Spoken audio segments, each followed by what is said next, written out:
ਸਤਿ ਸ਼੍ਰੀ ਅਕਾਲ। Daily post ਦੇਖ ਰਹੇ ਹੋ ਤੁਸੀਂ ਔਰ ਮੈਂ ਹਾਂ ਵਿਸ਼ਾਲ। ਦੋਸਤੋ, ਅੱਜ ਮੈਂ ਤੁਹਾਨੂੰ ਜਿਹੜਾ ਆ ਕਾਰਗਲ ਸ਼ਹੀਦ ਜਿਹੜੇ ਆ ਉਹਨਾਂ ਦੇ ਪਰਿਵਾਰਾਂ ਨਾਲ ਸਵੇਰੇ ਮਿਲਾਇਆ ਸੀਗਾ ਔਰ ਹੁਣ ਮੈਂ ਤੁਹਾਨੂੰ ਜਿਹੜਾ ਕਾਰਗਲ ਦੇ ਯੋਧਾ ਜਿਹੜੇ ਸੀਗੇ ਉਹਨਾਂ ਦੇ ਨਾਲ ਮਿਲਾਉਣ ਜਾ ਰਿਹਾ। ਸਾਡੇ ਨਾਲ ਦੋ ਯੋਧਾ ਨੇ ਇਸ ਵੇਲੇ ਜਿਹੜੇ ਮੌਜੂਦ ਨੇ ਔਰ ਮੈਂ ਦੱਸਣਾ ਚਾਹੁੰਦਾ ਕਿ ਇਹਨਾਂ ਦੇ ਕੋਲੋਂ ਅੱਜ ਆਪਾਂ ਜਾਣਾਂਗੇ ਕਿ ਕਾਰਗਲ ਵਿਜੇ ਦਿਵਸ ਜਿਹੜਾ ਆ ਉਹ ਅੱਜ ਮਨਾਇਆ ਜਾ ਰਿਹਾ ਔਰ ਉਸ ਵੇਲੇ ਦਾ ਮਾਹੌਲ ਕੀ ਸੀਗੀ ਔਰ ਉਹ ਸਥਿਤੀ ਕੀ ਸੀਗੀ ਔਰ ਕਿੰਨਾ ਕੁ ਚੈਲੰਜਿੰਗ ਸੀਗੀ ਇਹਨਾਂ ਵਾਸਤੇ ਜਿਹੜੀ ਉਹ ਜਿੱਤ ਔਰ ਜਿੱਤ ਜਿਹੜੀ ਆ ਹਾਸਲ ਕਰਨ ਵਾਸਤੇ ਕਿੰਨੀਆਂ ਮੁਸ਼ਕਲਾਂ ਦਾ ਇਹਨਾਂ ਨੂੰ ਸਾਹਮਣਾ ਕਰਨਾ ਪਿਆ। ਪਹਿਲਾਂ ਤਾਂ ਬਹੁਤ ਬਹੁਤ ਸਵਾਗਤ ਹੈ ਜੀ ਤੁਹਾਡਾ ਦੋਨਾਂ ਦਾ ਡੇਲੀ ਪੋਸਟ 'ਤੇ। ਸਤਿ ਸ੍ਰੀ ਅਕਾਲ। ਡੇਲੀ ਪੋਸਟ ਪੰਜਾਬੀ ਪਿਆਰ ਭਰੀ ਸਤਿ ਸ੍ਰੀ ਅਕਾਲ। ਸਰਦਾਰ ਸਾਹਿਬ, ਪਹਿਲਾਂ ਤਾਂ ਸਵਾਲ ਇਹ ਹੈ ਕਿ ਤੁਹਾਡਾ ਸ਼ੁਭ ਨਾਮ ਔਰ ਤੁਹਾਡਾ ਅਹੁਦਾ ਕੀ ਸੀਗਾ ਜਦੋਂ ਤੁਸੀਂ ਲੱਗੇ? ਸ਼ੁਭ ਨਾਮ ਮੇਰਾ ਐਕਸਮੈਨ ਸੂਬੇਦਾਰ ਧਨਰਾਜ ਸਿੰਘ, ਉਸ ਵੇਲੇ ਅਹੁਦਾ ਮੇਰਾ ਹੌਲਦਾਰ ਸੀ। ਸਰਦਾਰ ਸਾਹਿਬ, ਤੁਸੀਂ ਜਾਣਦੇ ਹੋ ਜਿੱਦਾਂ ਕਿ ਅੱਜ ਜਿਹੜਾ ਵਿਜੇ ਦਿਵਸ ਕਾਰਗਲ ਦਿਵਸ ਜਿਹੜਾ ਮਨਾਇਆ ਜਾ ਰਿਹਾ ਔਰ ਉਸ ਸੰਬੰਧ ਦੇ ਵਿੱਚ ਤੁਸੀਂ ਜਿਹੜਾ ਵੇਖ ਰਹੇ ਹੋ ਕਿ ਸ਼ਹੀਦਾਂ ਨੂੰ ਜਿਹੜੀ ਆ ਸ਼ਰਧਾਂਜਲੀ ਦਿੱਤੀ ਜਾ ਰਹੀ ਹੈ। ਤੁਸੀਂ ਉਸ ਟਾਈਮ ਅੱਖੀ ਡਿੱਠਾ ਹਾਲ ਦੇਖਿਆ ਸੀਗਾ, ਕੀ ਹਾਲਾਤ ਸੀਗੇ ਉਦੋਂ? ਹਾਲਾਤ ਉਦੋਂ ਬੇਹੱਦ ਨਾਜ਼ੁਕ ਸੀ। ਪਾਕਿਸਤਾਨ ਨੇ ਜਿਹੜਾ ਹੀ ਆਪਣੀ ਏਰੀਏ ਨੂੰ ਕੈਪਚਰ ਕਰ ਚੁੱਕਾ ਸੀ, ਹਿੰਦੁਸਤਾਨ ਦੇ ਏਰੀਏ ਨੂੰ ਕੈਪਚਰ ਕਰ ਚੁੱਕਾ ਸੀ। ਉਹਦੀ ਮਤਲਬ ਉਸ ਕੈਪਚਰ ਕੀਤੇ ਹੋਏ ਏਰੀਏ ਨੂੰ ਛਡਾਉਣ ਦੀ ਖਾਤਰ ਸਾਡੀ ਚੜ੍ਹਦੀ ਕਲਾ ਬਟਾਲੀਅਨ 8 ਸਿੱਖ ਨੇ ਮੇਨ ਰੋਲ ਅਦਾ ਕੀਤਾ। ਉਹਦੇ ਵਿੱਚ ਆਪਾਂ ਉੱਥੇ ਮਈ ਦੇ 6 ਤਰੀਕ ਨੂੰ ਅਸੀਂ ਉੱਥੇ ਪਹੁੰਚ ਚੁੱਕੇ। ਮਈ ਦੀ 6 ਤਰੀਕ ਨੂੰ ਪਹੁੰਚਣ ਤੋਂ ਬਾਅਦ ਅਸੀਂ ਕਾਫੀ ਮਤਲਬ ਮੁਸ਼ੱਕਤ ਭਰਿਆ ਸਾਹਮਣਾ ਕੀਤਾ ਔਰ ਉਸ ਮੁਸ਼ੱਕਤ ਭਰੇ ਸਾਹਮਣੇ ਦੇ ਵਿੱਚ 56 ਦਿਨ ਦੀ ਲੜਾਈ ਲੜਨ ਦੇ ਬਾਅਦ ਜਿੱਤ ਪ੍ਰਾਪਤ ਕੀਤੀ। ਔਰ ਮੈਂ ਪੁੱਛਣਾ ਚਾਹੁੰਦਾ ਕਿਹੜੀ ਬਟਾਲੀਅਨ ਸੀਗੀ ਤੁਹਾਡਾ, ਕਿਹੜਾ ਯੂਨਿਟ ਸੀਗਾ ਤੁਹਾਡਾ? ਯੂਨਿਟ ਸਾਡੀ ਮੈਂ ਪਹਿਲਾਂ ਵੀ ਦੱਸ ਚੁੱਕਾ, ਯੂਨਿਟ ਸਾਡੀ 8 ਸਿੱਖ ਚੜ੍ਹਦੀ ਕਲਾ ਬਟਾਲੀਅਨ ਟਾਈਗਰ ਹਿੱਲ। ਔਰ ਉਸ ਵੇਲੇ ਦੇ ਹਾਲਾਤ ਕੁਝ ਬਿਆਨ ਕਰੋਗੇ, ਕਿਸ ਤਰ੍ਹਾਂ ਦਾ ਸੀਗਾ, ਕਿੰਨਾ ਕੁ ਜੋਖਮ ਸੀਗਾ, ਤੁਹਾਨੂੰ ਕਿੱਦਾਂ ਪਤਾ ਲੱਗਾ ਕਿ ਜਿਹੜੀ ਜੰਗ ਲੱਗਣ ਜਾ ਰਹੀ ਹੈ? 6 ਮਈ ਨੂੰ ਅਸੀਂ ਮਤਲਬ ਇੱਕ ਮਈ ਨੂੰ ਅਸੀਂ ਆਪਣਾ ਸ਼੍ਰੀਨਗਰ ਪਹੁੰਚ ਗਏ। ਉੱਥੇ ਮਤਲਬ ਸਾਨੂੰ ਵੈਸੇ ਸਾਡੀ ਪਰਮਾਨੈਂਟ ਪੋਸਟਿੰਗ ਸਾਨੂੰ ਸ਼੍ਰੀਨਗਰ ਦੀ ਮਿਲੀ ਸੀ, ਲੇਕਿਨ ਉੱਥੇ ਸਾਨੂੰ ਮੌਜੂਦਾ ਹਾਲਾਤ ਲੜਾਈ ਦੇ ਜਿਸ ਵੇਲੇ ਹਾਲਾਤ ਕੁਝ ਕਮਾਂਡਰਾਂ ਨੇ ਨਜ਼ਰਅੰਦਾਜ਼ ਕਰਦਿਆਂ ਹੋਇਆਂ ਦੱਸਿਆ ਵੀ ਤੁਸੀਂ ਮਤਲਬ ਜਿਹੜਾ ਕਾਰਗਲ ਏਰੀਏ ਦੇ ਵਿੱਚ ਤੁਸੀਂ ਜਿਹੜਾ ਵਾ ਦੁਸ਼ਮਣ ਦੀ ਕੋਈ ਘੁਸਪੈਠ ਹੋਈ ਆ ਤੇ ਤੁਸੀਂ ਉੱਥੇ ਜਾਣਾ। ਤੇ ਉੱਥੋਂ ਸਾਨੂੰ ਮਤਲਬ ਵਿਦਆਊਟ ਮਤਲਬ ਕੋਈ ਸਨੋ ਨਹੀਂ, ਸਾਡੇ ਕੋਲ ਕਾਲੇ ਬੂਟ ਤੇ ਵਿਦਆਊਟ ਮਤਲਬ ਕੋਈ ਸਨੋ ਨਹੀਂ, ਕੋਈ ਇਕੁਇਪਮੈਂਟ ਨਹੀਂ, ਸਾਨੂੰ ਉੱਥੇ ਮਤਲਬ ਜਿਹੜਾ ਇਹਨਾਂ ਨੇ ਭੇਜ ਦਿੱਤਾ। ਲੇਕਿਨ ਸਾਨੂੰ ਉੱਥੇ ਪਹੁੰਚ ਕੇ ਸਾਨੂੰ ਜੋ ਵੀ ਕੁਛ ਆ ਸਾਜੋ ਸਮਾਨ ਤਕਰੀਬ ਗੌਰਮੈਂਟ ਨੇ ਜਿਹੜਾ ਸੀ ਉੱਥੇ ਪ੍ਰੋਵਾਈਡ ਕਰ ਦਿੱਤਾ। ਪਹਿਲੀ ਵਾਰ ਤੁਹਾਨੂੰ ਕਿਦੋਂ ਪਤਾ ਲੱਗਾ ਔਰ ਕਿੱਦਾਂ ਪਤਾ ਲੱਗਾ ਕਿ ਤੁਸੀਂ ਜਿਹੜੇ ਜੰਗ ਤੇ ਜਾ ਰਹੇ ਹੋ? ਪਹਿਲਾਂ ਸਾਨੂੰ ਨਹੀਂ ਕੁਝ ਵੀ ਗਿਆਨ ਹੋਇਆ। ਉਹਦੇ ਤੋਂ ਬਾਅਦ ਸਾਨੂੰ ਸੋਨਾਮਾਰਗ ਜਿਸ ਵੇਲੇ ਅਸੀਂ 6 ਤਰੀਕ ਨੂੰ ਪਹੁੰਚੇ ਹਾਂ, 6 ਮਈ ਨੂੰ ਸੋਨਾਮਾਰਗ ਪਹੁੰਚੇ ਹਾਂ। ਉੱਥੇ ਜਾ ਕੇ ਸਾਨੂੰ ਸਾਡੇ battalion commander SP Singh colonel SP Singh Sahib ਨੇ ਉੱਥੇ ਜਾ ਕੇ ਦੱਸਿਆ ਵੀ ਤੁਸੀਂ ਮਤਲਬ ਆਪਾਂ ਜਿਹੜਾ ਕਾਰਗਲ ਦੇ ਵਿੱਚ ਕੁਝ ਘੁਸਪੈਠ ਹੋਈ ਆ, ਉਹਨਾਂ ਨੂੰ ਘੁਸਪੈਠੀਆਂ ਨੂੰ ਖਦੇੜਨ ਦੀ ਖਾਤਰ ਸਾਡੀ ਬਟਾਲੀਅਨ ਨੂੰ ਮਤਲਬ ਜਿਹੜਾ ਉੱਥੇ ਜਿਹੜਾ ਵਾ ਟਾਈਗਰ ਹਿੱਲ ਦੇ ਉੱਤੇ ਟਾਸਕ ਮਿਲਿਆ ਵਾ ਤੇ ਅਸੀਂ ਉੱਥੇ ਮਤਲਬ ਜਿਹੜਾ ਵਾ ਲੜਾਈ ਲੜਾ। ਸਾਡੇ ਨਾਲ ਇਸ ਵੇਲੇ ਦੂਸਰੇ ਜਵਾਨ ਵੀ ਜਿਹੜੇ ਮੌਜੂਦ ਨੇ, ਪਹਿਲਾਂ ਉਹਨਾਂ ਤੋਂ ਜਾਣਦੇ ਹਾਂ ਕਿ ਹਾਂਜੀ ਸਰਦਾਰ ਸਾਹਿਬ, ਕੀ ਨਾਮ ਤੁਹਾਡਾ, ਕੀ ਪੋਸਟਿੰਗ? ਸਤਿ ਸ਼੍ਰੀ ਅਕਾਲ ਜੀ। ਡੇਲੀ ਪੋਸਟ ਨੂੰ ਮੇਰੇ ਵੱਲੋਂ ਬਹੁਤ ਬਹੁਤ ਮਤਲਬ ਧੰਨਵਾਦ ਤੁਹਾਡਾ। ਤੇ ਸਾਡੀ ਉਸ ਟਾਈਮ ਤੇ ਪੋਸਟ ਹੈਗੀ, ਮੈਂ ਹੌਲਦਾਰ ਸੀ, ਅੰਗਰੇਜ਼ ਸਿੰਘ ਚਾਰਲੀ ਕੰਪਨੀ ਦਾ ਕੋਤਨਸਿਊ ਸੀ ਮੈਂ, ਠੀਕ ਹੈ। ਤੇ ਉੱਥੇ ਜਿੱਦਾਂ ਹੀ ਅਸੀਂ ਅਵੰਤੀਪੁਰ ਪਹੁੰਚੇ ਹਾਂ, ਅਵੰਤੀਪੁਰ ਪਹੁੰਚਣ ਤੋਂ ਬਾਅਦ ਦੇ ਵਿੱਚ ਗੱਡੀਆਂ ਦਾ ਸਟੇ ਕੀਤਾ ਗਿਆ। ਸਟੇ ਕਰਨ ਤੋਂ ਬਾਅਦ ਜਨਤਾ ਨੇ ਰਾਤ ਨੂੰ ਖਾਣਾ ਪੀਣਾ ਖਾਤਾ, ਸੌਂ ਗਈ। ਅਚਾਨਕ ਸੁਬਾਹ ਜਿੱਦਾਂ ਹੀ ਉੱਠੇ ਹਾਂ ਤੇ ਅਚਾਨਕ ਕਹਿੰਦੇ ਵੀ ਜਨਰਲ ਭੁੱਲਰ ਸਾਹਿਬ ਆ ਰਹੇ ਨੇ, ਉਹਨਾਂ ਦੀ ਕੋਈ ਕਾਨਫਰੰਸ ਆ ਤੇ ਇੱਕ ਕੁਛ ਨੁਮਾਇੰਦੇ ਉਹਦੇ ਵਿੱਚ ਅਫਸਰ JCO ਕੁਛ ਜਿਹੜੇ ਅਹੁਦੇਦਾਰ ਹੁੰਦੇ ਨੇ, ਸਾਰਿਆਂ ਨੇ ਬੈਠ ਕੇ ਉੱਥੇ ਇੱਕ ਕਾਨਫਰੰਸ ਹੋਈ। ਜਿੱਦਾਂ ਹੀ ਉਹ ਕਾਨਫਰੰਸ ਕਰਕੇ ਆਪਣੇ ਹੈਫਟਰ ਤੇ ਚਲੇ ਗਏ ਨੇ ਤੇ ਉਸ ਤੋਂ ਬਾਅਦ ਦੇ ਵਿੱਚ ਜਿਹੜੇ ਬਾਕੀ ਨੁਮਾਇੰਦੇ ਉਹਨਾਂ ਦੀ ਕਾਨਫਰੰਸ ਦੇ ਨਾਲ ਹੁਕਮ ਦਿੱਤੇ ਗਏ ਵੀ ਇੱਦਾਂ ਆਪਾਂ ਨੂੰ ਹੁਕਮ ਮਿਲਿਆ ਵੀ ਇਹ ਕਾਰਗਲ ਦੇ ਵਿੱਚ ਕੁਛ ਪਾਕਿਸਤਾਨ ਦੇ ਜਿਹੜੇ ਨੁਮਾਇੰਦੇ ਨੇ ਉਹਨਾਂ ਘੁਸਪੈਠ ਕੀਤੀ ਹੈ। ਔਰ ਜਨਰਲ ਸਾਹਿਬ ਦੇ ਇਹ ਬਿਆਨ ਸੀ ਕਿ ਉੱਥੇ ਕੁਝ ਚੂਹੇ ਆਏ ਹੋਏ ਆ ਤੇ ਸਿੱਖ ਰੈਜੀਮੈਂਟ ਆਈ ਆ। ਸਿੱਖ ਰੈਜੀਮੈਂਟ ਦਾ ਕੰਮ ਕੀ ਹੈ ਵੀ ਉਹ ਚੂਹਿਆਂ ਨੂੰ ਜਾਣਾ ਕੱਢ ਕੇ ਬਾਹਰ ਲੈ ਆਉਣਾ ਔਰ ਮਿੰਟੋ ਮਿੰਟੀ ਵਾਪਸ ਆ ਜਾਣਾ। ਲੇਕਿਨ ਉਹ ਚੂਹੇ ਨਹੀਂ, ਉਹ ਸਾਲੇ ਨਗਰਮੱਛ ਸੀ। ਸਾਨੂੰ ਬਹੁਤ ਉਸ ਏਰੀਏ ਦੇ ਵਿੱਚ ਜਾ ਕੇ ਲੰਮਾ ਸੰਘਰਸ਼ ਕਰਨ ਤੋਂ ਬਾਅਦ ਦੇ ਵਿੱਚ ਇਹ ਜਿਹੜੀ ਸਫਲਤਾ ਹੈ ਉਹ ਸਾਡੀ ਪ੍ਰਾਪਤ ਹੋਈ। ਜੀ, ਕਿੱਦਾਂ ਦਾ ਮਾਹੌਲ ਸੀਗਾ, ਤੁਸੀਂ ਉੱਥੇ ਤੁਹਾਡੀ ਕੀ ਡਿਊਟੀ ਸੀਗੀ? ਦੇਖੋ ਜੀ, ਅਸੀਂ ਪਹਿਲੋਂ ਤੁਹਾਨੂੰ ਦੱਸਿਆ ਵੀ ਚਾਰਲੀ ਕੰਪਨੀ ਦੇ ਵਿੱਚ ਅਸੀਂ ਕੋਤਨਸਿਊ ਤੇ ਆਲਰੇਡੀ ਅਸੀਂ ਘਾਤਕ ਪਲਾਟਨ ਹੁੰਦੀ ਹੈ ਇੱਕ ਜਿਹਨੂੰ ਕਮਾਂਡੋ ਪਲਟੂਨ ਕਹਿੰਦੇ ਆ, ਉਹਦੇ ਅਸੀਂ ਨੁਮਾਇੰਦੇ ਇੱਥੇ ਪਹਿਲਾਂ ਰਹਿ ਚੁੱਕੇ ਹਾਂ ਪਠਾਨਕੋਟ ਦੇ ਵਿੱਚ। ਉਹ ਸਾਰੇ ਨੁਮਾਇੰਦਿਆਂ ਨੂੰ ਉੱਥੇ ਇਕੱਠਾ ਕੀਤਾ ਗਿਆ। ਕੁਝ ਕੰਪਨੀਆਂ ਦੇ ਜਿਹੜੇ ਮੇਨ ਹਥਿਆਰ ਜਿੱਦਾਂ MMG ਹੋ ਗਈ, AGL ਹੋ ਗਿਆ, ਸਨੈਪਰ ਹੋ ਗਈ, ਕੁਝ ਉਹਨਾਂ ਦੀ ਇੱਕ ਟੀਮ ਸਪੋਰਟ ਵੈਪਨਾਂ ਦੀ ਬਣਾ ਕੇ ਉਸ ਟੀਮ ਨੂੰ ਵੀ ਉਸ ਏਰੀਏ ਦੇ ਵਿੱਚ ਥੋੜ੍ਹੀ ਟ੍ਰੇਨਿੰਗ ਦਿੱਤੀ ਗਈ, ਕਿਉਂਕਿ ਉਹ ਪਹਾੜੀ ਏਰੀਆ ਸੀ। ਪਹਾੜੀ ਏਰੀਏ ਦੇ ਵਿੱਚ ਚੜ੍ਹਨ ਵਾਸਤੇ ਕੁਝ ਐਸੇ ਜਵਾਨ ਸੀ ਜਿਨ੍ਹਾਂ ਨੂੰ ਸਾਰਿਆਂ ਨੂੰ ਟ੍ਰੇਨਿੰਗ ਦਿੱਤੀ ਜਾਂਦੀ ਆ, ਕਿਉਂਕਿ ਇਹੋ ਜਿਹੀ ਜਗ੍ਹਾ ਜਿੱਥੇ ਕਿ ਰੱਸੇ ਬੰਨ੍ਹ ਕੇ ਵੀ ਜਿੱਦਾਂ ਕਮਾਂਡੋ ਚੜ੍ਹਦੀ ਆ, ਉਹ ਸਾਨੂੰ ਟ੍ਰੇਨਿੰਗ ਦੇਣ ਤੋਂ ਬਾਅਦ ਦੇ ਵਿੱਚ ਅਸੀਂ ਉਸ ਜਗ੍ਹਾ ਤੋਂ ਮੂਵ ਕੀਤਾ ਵਾ। ਮੂਵ ਕਰਨ ਤੋਂ ਬਾਅਦ ਦੇ ਵਿੱਚ ਫਿਰ ਅਸੀਂ ਇਹ ਲਾਸਟ ਜਿਹੜੀ ਸਫਲਤਾ ਆਪਣੀ ਹਾਸਲ ਕੀਤੀ। ਸੋ ਜਿੱਦਾਂ ਤੁਸੀਂ ਗੱਲ ਕੀਤੀ, ਤੁਸੀਂ ਉੱਥੇ ਕੀ ਹਾਲਾਤ ਦੇਖੇ ਜਦੋਂ ਉੱਥੇ ਪਹੁੰਚੇ? ਅਸੀਂ ਉੱਥੇ ਹਾਲਾਤ ਜਿਸ ਵੇਲੇ ਪਹੁੰਚੇ ਉੱਥੇ ਕਾਰਗਲ ਦੇ ਦਰਾਸ ਸੈਕਟਰ ਦੇ ਵਿੱਚ ਪਹੁੰਚੇ ਆ, ਉਸ ਟਾਈਮ ਉੱਥੇ 3 ਤੋਂ ਲੈ ਕੇ 4 ਫੁੱਟ ਬਰਫ਼ ਸੀ ਥੱਲੇ। ਸਾਡੇ ਕੋਲ ਕੋਈ ਸਾਜੋ ਸਮਾਨ ਸੀ ਨਹੀਂ ਸੀ। ਫਿਰ ਸਾਨੂੰ ਉੱਥੇ ਠੰਡ ਦੇ ਬਾਵਜੂਦ ਸਾਨੂੰ ਕਾਲੇ ਬੂਟਾਂ ਦੇ ਵਿੱਚ ਕੁਛ ਟਾਈਮ 3-4 ਦਿਨ ਉੱਥੇ ਰਹਿਣਾ ਪਿਆ। ਰਹਿਣ ਤੋਂ ਬਾਅਦ ਸਾਨੂੰ ਗੌਰਮੈਂਟ ਨੇ ਪਿੱਛੋਂ 3-4 ਦਿਨ ਪਿੱਛੋਂ ਸਾਜੋ ਸਮਾਨ ਪਿੱਛੇ ਭੇਜਣਾ ਸ਼ੁਰੂ ਕਰ ਦਿੱਤਾ। ਲੇਕਿਨ ਹਾਲਾਤ ਉੱਥੇ ਇੰਨੇ ਜ਼ਿਆਦਾ ਖਰਾਬ ਸੀ ਕਿਉਂਕਿ ਪਾਕਿਸਤਾਨ ਦੀ ਤਰਫੋਂ ਵੀ ਬਹੁਤ ਜ਼ਿਆਦਾ ਫਾਇਰਿੰਗ, ਭਾਰੀ ਬੰਬਾਰਮੈਂਟ ਹੋ ਰਹੀ। ਭਾਰੀ ਬੰਬਾਰਮੈਂਟ ਹੋਣ ਦੇ ਨਾਲ ਜਿਹੜਾ ਦਰਾਸ ਸੈਕਟਰ ਨੂੰ ਕਾਰਗਲ ਤੋਂ ਜਿਹੜਾ ਟਰੈਕ ਜਾਂਦਾ ਵਾ ਲੇਹ ਨੂੰ, ਉਹ ਪੂਰਾ ਜਿਹੜਾ ਬਲੌਕ ਹੋ ਚੁੱਕਾ ਸੀ। ਪਹਿਲਾਂ ਤੇ ਉਸ ਟਰੈਕ ਨੂੰ ਖੋਲ੍ਹਣ ਦੀ, ਉਸ ਫਾਇਰਿੰਗ ਨੂੰ ਘਟਾਉਣ ਦੇ ਨਾਲ ਉਹ ਦਰਾਸ ਸੈਕਟਰ ਵਾਲਾ ਜਿਹੜਾ ਰੂਟ ਸੀ ਉਹਨੂੰ ਖੋਲ੍ਹਣ ਦੀ ਜ਼ਿੰਮੇਵਾਰੀ ਵੀ ਦਿੱਤੀ ਗਈ। ਫਿਰ ਉਹ ਦਰਾਸ ਸੈਕਟਰ ਵਾਲਾ ਰੂਟ ਖੋਲ੍ਹਣ ਤੋਂ ਬਾਅਦ ਫਿਰ ਜਿਹੜੀ ਆ ਆਪਣੀ ਜਿਹੜੀ 8 ਸਿੱਖ ਚੜ੍ਹਦੀ ਕਲਾ ਬਟਾਲੀਅਨ ਫਿਰ ਉੱਤੇ ਤਾਂ ਨੂੰ ਮੂਵ ਕਰ ਗਈ ਆ। ਮਤਲਬ ਟੈਗਰ ਹਿੱਲ ਨੂੰ ਉੱਤੇ ਮੂਵ ਕਰਨ ਤੋਂ ਬਾਅਦ ਸਾਨੂੰ ਮਤਲਬ ਜਿਹੜਾ ਟਾਸਕ ਮਿਲਿਆ ਵੀ ਤੁਸੀਂ ਟੈਗਰ ਹਿੱਲ ਨੂੰ ਫਤਿਹ ਕਰਨਾ ਵਾ। ਲੇਕਿਨ ਉਹ ਕੋਈ ਨੋਰਮਲ ਫੀਚਰ ਨਹੀਂ ਸੀ। ਉਹ ਮਤਲਬ ਇੱਕ 14,000 ਕੁਛ ਫੁੱਟ ਹਾਈਟ ਵਾਲੀ ਫੀਚਰ ਸੀ, ਜਿਹਦੇ ਉੱਤੇ ਕੀ ਮਤਲਬ ਦੁਸ਼ਮਣ ਜਿਹੜਾ ਸੀ ਭਾਰੀ ਤਾਦਾਦ ਦੇ ਵਿੱਚ ਬੈਠਾ ਹੋਇਆ ਸੀ। ਜਿਹਦੇ ਵਿੱਚ ਨਾਲ ਉਹਦੇ 2-3 ਲੱਗਦੀਆਂ ਫੀਚਰਾਂ ਹੋਰ ਸੀ, ਜਿਹੜੀ ਕਿ ਟੈਗਰ ਹਿੱਲ, ਤੋਲੋਲਿੰਗ, ਮੇਨ ਫੀਚਰ ਟੈਗਰ ਹਿੱਲ ਤੇ ਉਹਦੇ ਨਾਲ ਸਪੋਰਟ ਦੀ ਫੀਚਰ ਜਿਹੜੀ ਸੀ ਪਹਾੜੀ, ਜਿਹਨੂੰ ਫੀਚਰ ਆਪਾਂ ਕਹਿ ਦਿੰਦੇ ਆ, ਉਹ ਹੈਗੀ ਸੀ ਤੋਲੋਲਿੰਗ, ਜਿਹਦੇ ਤੇ ਦੁਸ਼ਮਣ ਜਿਹੜਾ ਸੀ ਭਾਰੀ ਤਾਦਾਦ ਦੇ ਵਿੱਚ ਤੇ ਭਾਰੀ ਹਥਿਆਰ ਤੇ ਸਾਜੋ ਸਮਾਨ ਦੇ ਨਾਲ ਬੈਠਾ ਹੈ। ਇਸ ਕਰਕੇ ਕਾਫੀ ਜਵਾਨਾਂ ਨੂੰ ਉੱਥੇ ਮੁਸ਼ੱਕਤ ਦਾ ਸਾਹਮਣਾ ਕਰਨਾ ਪਿਆ। ਮਤਲਬ ਉੱਥੇ ਸਾਡੀ ਕੁਛ ਦਿਨ ਰਹਿ ਕੇ ਉੱਥੇ ਕਾਫੀ ਕੈਜੁਅਲਟੀ ਵੀ ਹੋ ਗਈ। ਕੈਜੁਅਲਟੀ ਹੋਣ ਦੇ ਨਾਲ ਫਿਰ ਸਾਨੂੰ ਉੱਥੋਂ ਹੁਕਮ ਮਿਲ ਗਿਆ ਵੀ ਮਤਲਬ ਜਿਹੜਾ ਕਮਾਂਡਰਾਂ ਨੇ ਦੇਸ਼, ਜਦੋਂ ਸਾਡੀ ਉੱਥੇ ਕਾਫੀ ਜਵਾਨ ਸ਼ਹੀਦ ਹੋ ਗਏ, ਸਾਨੂੰ ਉੱਥੋਂ ਲੱਗਿਆ ਵੀ ਤੁਸੀਂ ਵਾਪਸ ਆ ਜਾਓ।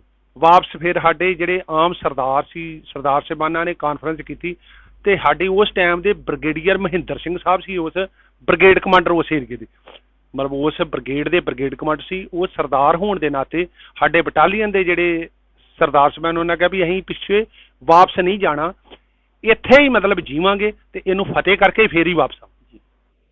ਵਾਹ। ਤੇ ਤੁਸੀਂ ਦੱਸੋ ਕਿ ਤੁਹਾਡੀ ਕੀ ਪੋਜੀਸ਼ਨ ਸੀ? ਦੇਖੋ ਜੀ, ਅਸੀਂ ਜਦੋਂ ਇਹ ਸਾਡੀ ਕਮਾਂਡੋ ਜਿਹਨੂੰ ਘਾਤਕ ਕਹਿੰਦੇ ਆ, ਇਹ ਪੂਰੀ ਜਿਹੜੀ ਟੀਮ ਸੀ ਸਾਰੀ ਇਕੱਠੀ ਹੋ ਕੇ ਅਸੀਂ ਥੱਲਿਓਂ ਮੂਵ ਕਰਕੇ ਅਲਫਾ ਕੰਪਨੀ ਸਾਡੀ ਜਿਹੜੀ ਸੀ ਉਹ ਬਿਲਕੁਲ ਟੈਗਰ ਹਿੱਲ ਜੀ ਦੇ ਜਿਹੜੇ ਉੱਪਰ ਟੌਪ ਸੀ ਉਹਦੇ ਥੱਲੇ ਇਹਦਾ ਇੱਕ ਫੀਚਰ ਚੜ੍ਹਦਾ ਵਾ, ਅਲਫਾ ਕੰਪਨੀ ਨੂੰ ਉਹਦੇ ਬਿਲਕੁਲ ਸਾਹਮਣੇ ਲਾ ਦਿੱਤਾ ਗਿਆ ਸੀ। ਤੇ ਸਾਨੂੰ ਘਾਤਕ ਨੂੰ ਅਲਫਾ ਕੰਪਨੀ ਦੇ ਥਰੂ ਸਾਨੂੰ ਉਸ ਏਰੀਏ ਦੇ ਵਿੱਚ ਅਸੀਂ ਪਹੁੰਚੇ ਹਾਂ। ਅਲਫਾ ਕੰਪਨੀ ਦੇ ਵਿੱਚ ਕੁਛ ਟਾਈਮ ਅਸੀਂ ਸਟੇ ਕੀਤਾ। ਸਟੇ ਕਰਨ ਤੋਂ ਬਾਅਦ ਦੇ ਵਿੱਚ ਉੱਥੋਂ ਪਹਿਲਾਂ ਤੇ ਸਾਡੀ 8 ਸਿੱਖ ਚੜ੍ਹਦੀ ਕਲਾ ਬਟਾਲੀਅਨ ਨੂੰ ਇਹ ਹੁਕਮ ਸੀ ਵੀ ਤੁਸੀਂ ਸਾਹਮਣੀ ਸਾਈਡ ਤੋਂ ਅਟੈਕ ਕਰਨਾ। ਕੁਛ ਟਾਈਮ ਪਾਉਣ ਤੋਂ ਬਾਅਦ ਦੇ ਵਿੱਚ ਫਿਰ ਕਹਿੰਦੇ ਵੀ ਆਪਣੇ ਕੁਛ ਤਬਦੀਲੀ ਹੋਈ ਆ, ਵੀ ਤੁਸੀਂ ਪਿਛਲੇ ਪਾਸੇ ਜਾ ਕੇ ਜਿਹੜਾ ਉਹਨਾਂ ਦਾ ਪਿਛਲਾ ਰਸਤਾ ਜਦੋਂ ਪਿਛਲੇ ਪਾਸਿਓਂ ਟੈਗਰ ਹਿੱਲ ਨੂੰ ਉਹ ਚੜ੍ਹਦੇ ਆ ਆਪਣੇ ਏਰੀਏ ਦੇ ਵਿੱਚੋਂ, ਉਸ ਰਸਤੇ ਨੂੰ ਤੁਸੀਂ ਕੱਟ ਆਫ ਕਰਨਾ ਵਾ। ਉਸ ਏਰੀਏ ਦੇ ਵਿੱਚੋਂ ਤੁਸੀਂ ਜਾ ਕੇ ਜਿਹੜੀ ਇਹ ਫਤਿਹ ਹਾਸਲ ਕਰਨੀ ਆ। ਤੇ ਅਸੀਂ ਅਲਫਾ ਕੰਪਨੀ ਦੇ ਵਿੱਚ ਫੁੱਲ ਆਪਣੀ ਤਿਆਰੀ ਕੀਤੀ।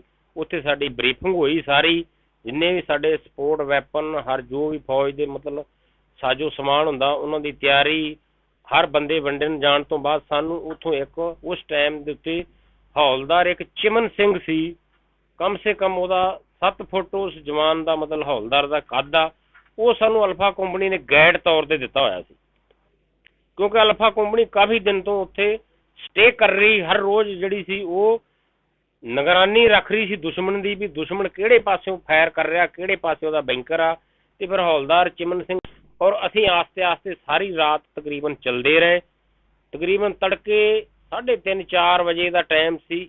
ਉੱਥੇ ਜਾ ਕੇ ਜਦੋਂ ਸਟੇ ਕੀਤਾ, ਸਟੇ ਕਰਨ ਤੋਂ ਬਾਅਦ ਦੇ ਵਿੱਚ ਸਾਡੇ ਨਾਲ ਉਦੋਂ ਸਾਡਾ ਇੱਕ ਸ਼ਹੀਦ ਸੂਬੇਦਾਰ ਨਿਰਮਲ ਸਿੰਘ ਸਾਹਿਬ ਸੀ, ਸੀਨੀਅਰ ਮੋਸਟ ਉਸ ਟਾਈਮ ਦਾ ਸੀ।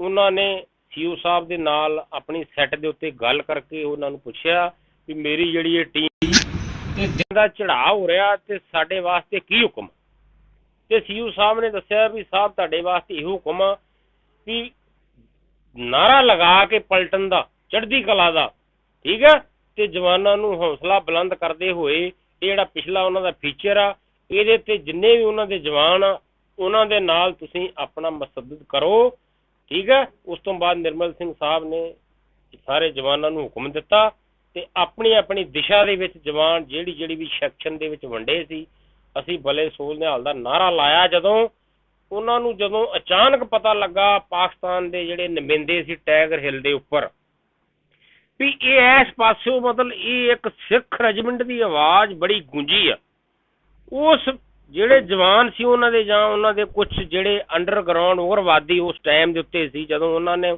ਪਤਾ ਲੱਗਾ ਸਿੱਖ ਰੈਜੀਮੈਂਟ ਦੇ ਜਗਾਰੇ ਦਾ ਤੇ ਉਹਨਾਂ ਨੇ ਉੱਪਰੋਂ ਪੱਥਰ ਸੁੱਟਣੇ ਤੇ ਸਾਨੂੰ ਗਾਲਾਂ ਦੇਣੀਆਂ ਸ਼ੁਰੂ ਕੀਤੀਆਂ ਵੀ ਇਹ ਸਿੱਖ ਵਾਲੇ ਜਿਹੜੇ ਆ ਇਹ ਬਹੁਤ ਧੋਖੇ ਦੇ ਨਾਲ ਸਾਡੇ ਪਿਛਲੇ ਬੰਨੇ ਦੀ ਸਾਨੂੰ ਇਹਨਾਂ ਨੇ ਕੰਮ ਕੀਤਾ। ਉਹਨਾਂ ਨੇ ਉਸ ਟਾਈਮ ਦੇ ਉੱਤੇ ਸਾਡੇ ਤੇ ਮਤਲਬ ਅੰਨਾ ਧੁੰਦ ਫਾਇਰਿੰਗ, ਔਰ ਸਾਡੇ ਜਵਾਨਾਂ ਨੇ ਵੀ ਮੂਵ ਕਰਦਿਆਂ ਹੋਇਆਂ ਫਾਇਰਿੰਗ ਕਰਦਿਆਂ ਹੋਇਆਂ ਉਸ ਟਾਈਮ ਦੇ ਉੱਤੇ ਉੱਥੇ ਕੋਈ ਸਾਡਾ ਮੋਰਚਾ ਨਹੀਂ ਬਣਿਆ ਹੋਇਆ, ਕਿਉਂਕਿ ਉਹ ਉਹਨਾਂ ਦੇ ਏਰੀਏ ਦੇ ਵਿੱਚ, ਏਰੀਆ ਆਪਣਾ ਸੀ ਲੇਕਿਨ ਉਹਨਾਂ ਦੇ ਏਰੀਏ ਦੇ ਵਿੱਚ ਕਬਜ਼ਾ ਸੀ ਉਸ ਟਾਈਮ ਦੇ ਉੱਤੇ। ਉੱਥੇ ਬਰਫ਼ ਜਿਹੜੀ ਸੀ ਬਹੁਤ ਜ਼ਿਆਦਾ ਸੀ, ਜਵਾਨਾਂ ਨੇ ਮਤਲਬ ਬਰਫ਼ ਨੂੰ ਵੀ ਨਹੀਂ ਦੇਖਦਿਆਂ ਹੋਇਆਂ ਫਾਇਰਿੰਗ ਕਰਦੇ ਰਹੇ ਔਰ ਆਪਣੇ ਆਪਣੇ ਏਰੀਏ ਦੇ ਵਿੱਚ ਉਹਨਾਂ ਨੇ ਜਾ ਕੇ ਆਪਣਾ ਜਿਹੜਾ ਸੀ ਫਾਇਰਿੰਗ ਹਥਿਆਰਾਂ ਦਾ ਕੀਤਾ। ਔਰ ਅਸੀਂ ਫਾਇਰਿੰਗ ਕਰਨ ਤੋਂ ਬਾਅਦ ਉਸ ਏਰੀਏ ਦੇ ਵਿੱਚ ਜਿੱਦਾਂ ਹੀ ਸਟੇ ਕੀਤਾ ਥੱਲੇ ਆਪਣੇ ਆਪਣੇ ਏਰੀਏ 'ਚ ਬਹਿ ਗਏ। ਫਿਰ ਪਿਛਲੇ ਪਾਸੇ ਸਾਡੇ ਟਾਈਗਰ ਹਿੱਲ ਚਲੀ ਗਈ ਔਰ ਸਾਹਮਣੇ ਪਾਸੇ ਉਹਨਾਂ ਦਾ ਏਰੀਆ ਆ ਗਿਆ ਪਾਕਿਸਤਾਨ ਦਾ, ਉਹਨਾਂ ਵੀ ਉੱਧਰੋਂ ਸਾਡੇ ਏਰੀਏ ਦੇ ਵਿੱਚ ਫਾਇਰਿੰਗ ਕਰਨੀ ਸ਼ੁਰੂ ਕਰਤੀ, ਇਹਨਾਂ ਵੀ ਕੀਤੀ। ਅੰਨੀ ਧੁੰਦ ਸਾਡੇ ਜਵਾਨਾਂ ਦੇ ਉੱਤੇ ਸਾਡੇ ਸਾਹਿਬ ਬਹਾਦਰ ਜਿਹੜੇ ਸੀ ਫਾਇਰਿੰਗ ਆਈ ਔਰ ਇੱਕ ਜਵਾਨ ਸਾਡਾ ਸੀ, ਨਾਮ ਇਸ ਟਾਈਮ ਤੇ ਮੈਂ ਉਸ ਜਵਾਨ ਦਾ ਨਹੀਂ ਜਾਣ ਰਿਹਾ, ਉਸ ਬੰਦੇ ਨੇ ਥੋੜਾ ਉੱਠ ਕੇ ਵੇਖਿਆ, ਸਾਹਿਬ ਕਹਿੰਦਾ ਬੇਟਾ ਥੱਲੇ ਹੋ ਜਾ, ਉਹਦੀ ਛਾਤੀ ਦੇ ਵਿੱਚ ਉਦੋਂ ਗੋਲੀ ਲੱਗੀ, ਠੀਕ ਹੈ। ਗੋਲੀ ਲੱਗਣ ਤੋਂ ਬਾਅਦ ਦੇ ਵਿੱਚ ਉਸ ਜਵਾਨ ਨੇ ਆਵਾਜ਼ਾਂ ਮਾਰੀਆਂ, ਉਹਦੇ ਸਾਥ ਵਾਲੇ ਜਿਹੜੇ ਬੰਦੇ ਸੀ ਉਹਦੇ ਕੋਲ ਗਏ, ਜਾਣ ਤੋਂ ਬਾਅਦ ਉਹਦੀ ਉਹਨਾਂ ਮਲਮ ਪੱਟੀ ਕੀਤੀ। ਮਲਮ ਪੱਟੀ ਕਰਨ ਤੋਂ ਬਾਅਦ ਦੇ ਵਿੱਚ ਜਿਹੜਾ ਸਾਡਾ ਸੂਬੇਦਾਰ ਨਿਰਮਲ ਸਿੰਘ ਸੀ ਮੇਨ, ਉਹਨਾਂ ਨੇ ਦੱਸਿਆ ਸੈੱਟ ਦੇ ਉੱਤੇ ਥੋੜੀ ਦੇਰ ਵਾਸਤੇ ਉੱਥੇ ਉਹਦੀ ਮਲਮ ਪੱਟੀ ਕਰਨ ਤੋਂ ਬਾਅਦ ਦੇ ਵਿੱਚ ਥੋੜਾ ਫਿਰ ਦਿਨ ਚੜ ਗਿਆ, ਜਿਹੜੀ ਫਾਇਰਿੰਗ ਸੀ ਉਹ ਟਾਈਗਰ ਹਿੱਲ ਤੋਂ ਵੀ ਰੁਕ ਗਈ ਔਰ ਸਾਹਮਣੇ ਜਿਹੜਾ ਏਰੀਆ ਹੈ ਪਾਕਿਸਤਾਨ ਦਾ ਉੱਥੋਂ ਵੀ ਫਾਇਰਿੰਗ ਰੁਕ ਗਈ। ਰੁਕਣ ਤੋਂ ਬਾਅਦ ਦੇ ਵਿੱਚ ਫਿਰ ਸਾਰਿਆਂ ਨੇ ਇੱਕ ਦੂਸਰੇ ਦੇ ਹਥਿਆਰ ਜਵਾਨ ਆਪਣੀ ਜਿਹੜੀ ਗਿਣਤੀ ਹੁੰਦੀ ਹਾਂ ਬਈ ਸਹੀ ਸਲਾਮਤ ਆ, ਤੇ ਸਿਰਫ ਉਸ ਟਾਈਮ ਤੇ ਅਸੀਂ ਜਦੋਂ ਚੜ੍ਹੇ ਇੱਕ ਬੰਦਾ ਸਾਡਾ ਜਿਹੜਾ ਸੀ ਉਹਦੀ ਗੋਲੀ ਵੱਜੀ ਸੀ, ਉਹ ਵੀ ਉਸ ਟਾਈਮ ਤੇ ਸ਼ਹੀਦ ਨਹੀਂ ਸੀ ਹੋਇਆ। ਕੁਛ ਟਾਈਮ ਪਾਉਣ ਤੋਂ ਬਾਅਦ ਦੇ ਵਿੱਚ ਉਹ ਬੇਟਾ ਜਿਹੜਾ ਸੀ ਸਾਡਾ, ਠੀਕ ਹੈ, ਚੜ੍ਹਦੀ ਕਲਾ ਦਾ ਸਾਡਾ ਜਵਾਨ ਸੀ, ਉਹ ਸਾਡਾ ਸ਼ਹੀਦ ਹੋਇਆ। ਉਸ ਨੂੰ ਸਾਰੀ ਦਿਹਾੜੀ ਫਿਰ ਉੱਥੇ ਅਸੀਂ ਬੈਠੇ ਰਹੇ ਹਾਂ। ਕੁਛ ਟਾਈਗਰ ਹਿੱਲ ਵਾਲੇ ਪਾਸਿਓਂ ਸਾਡੇ ਤੇ ਫਾਇਰ ਆਉਂਦਾ ਰਿਹਾ, ਕੁਛ ਅਗਲੇ ਪਾਸਿਓਂ, ਕੁਛ ਇੱਕਾ ਦੁੱਕਾ ਅਸੀਂ ਫਾਇਰਿੰਗ ਕਰਦੇ ਰਹੇ।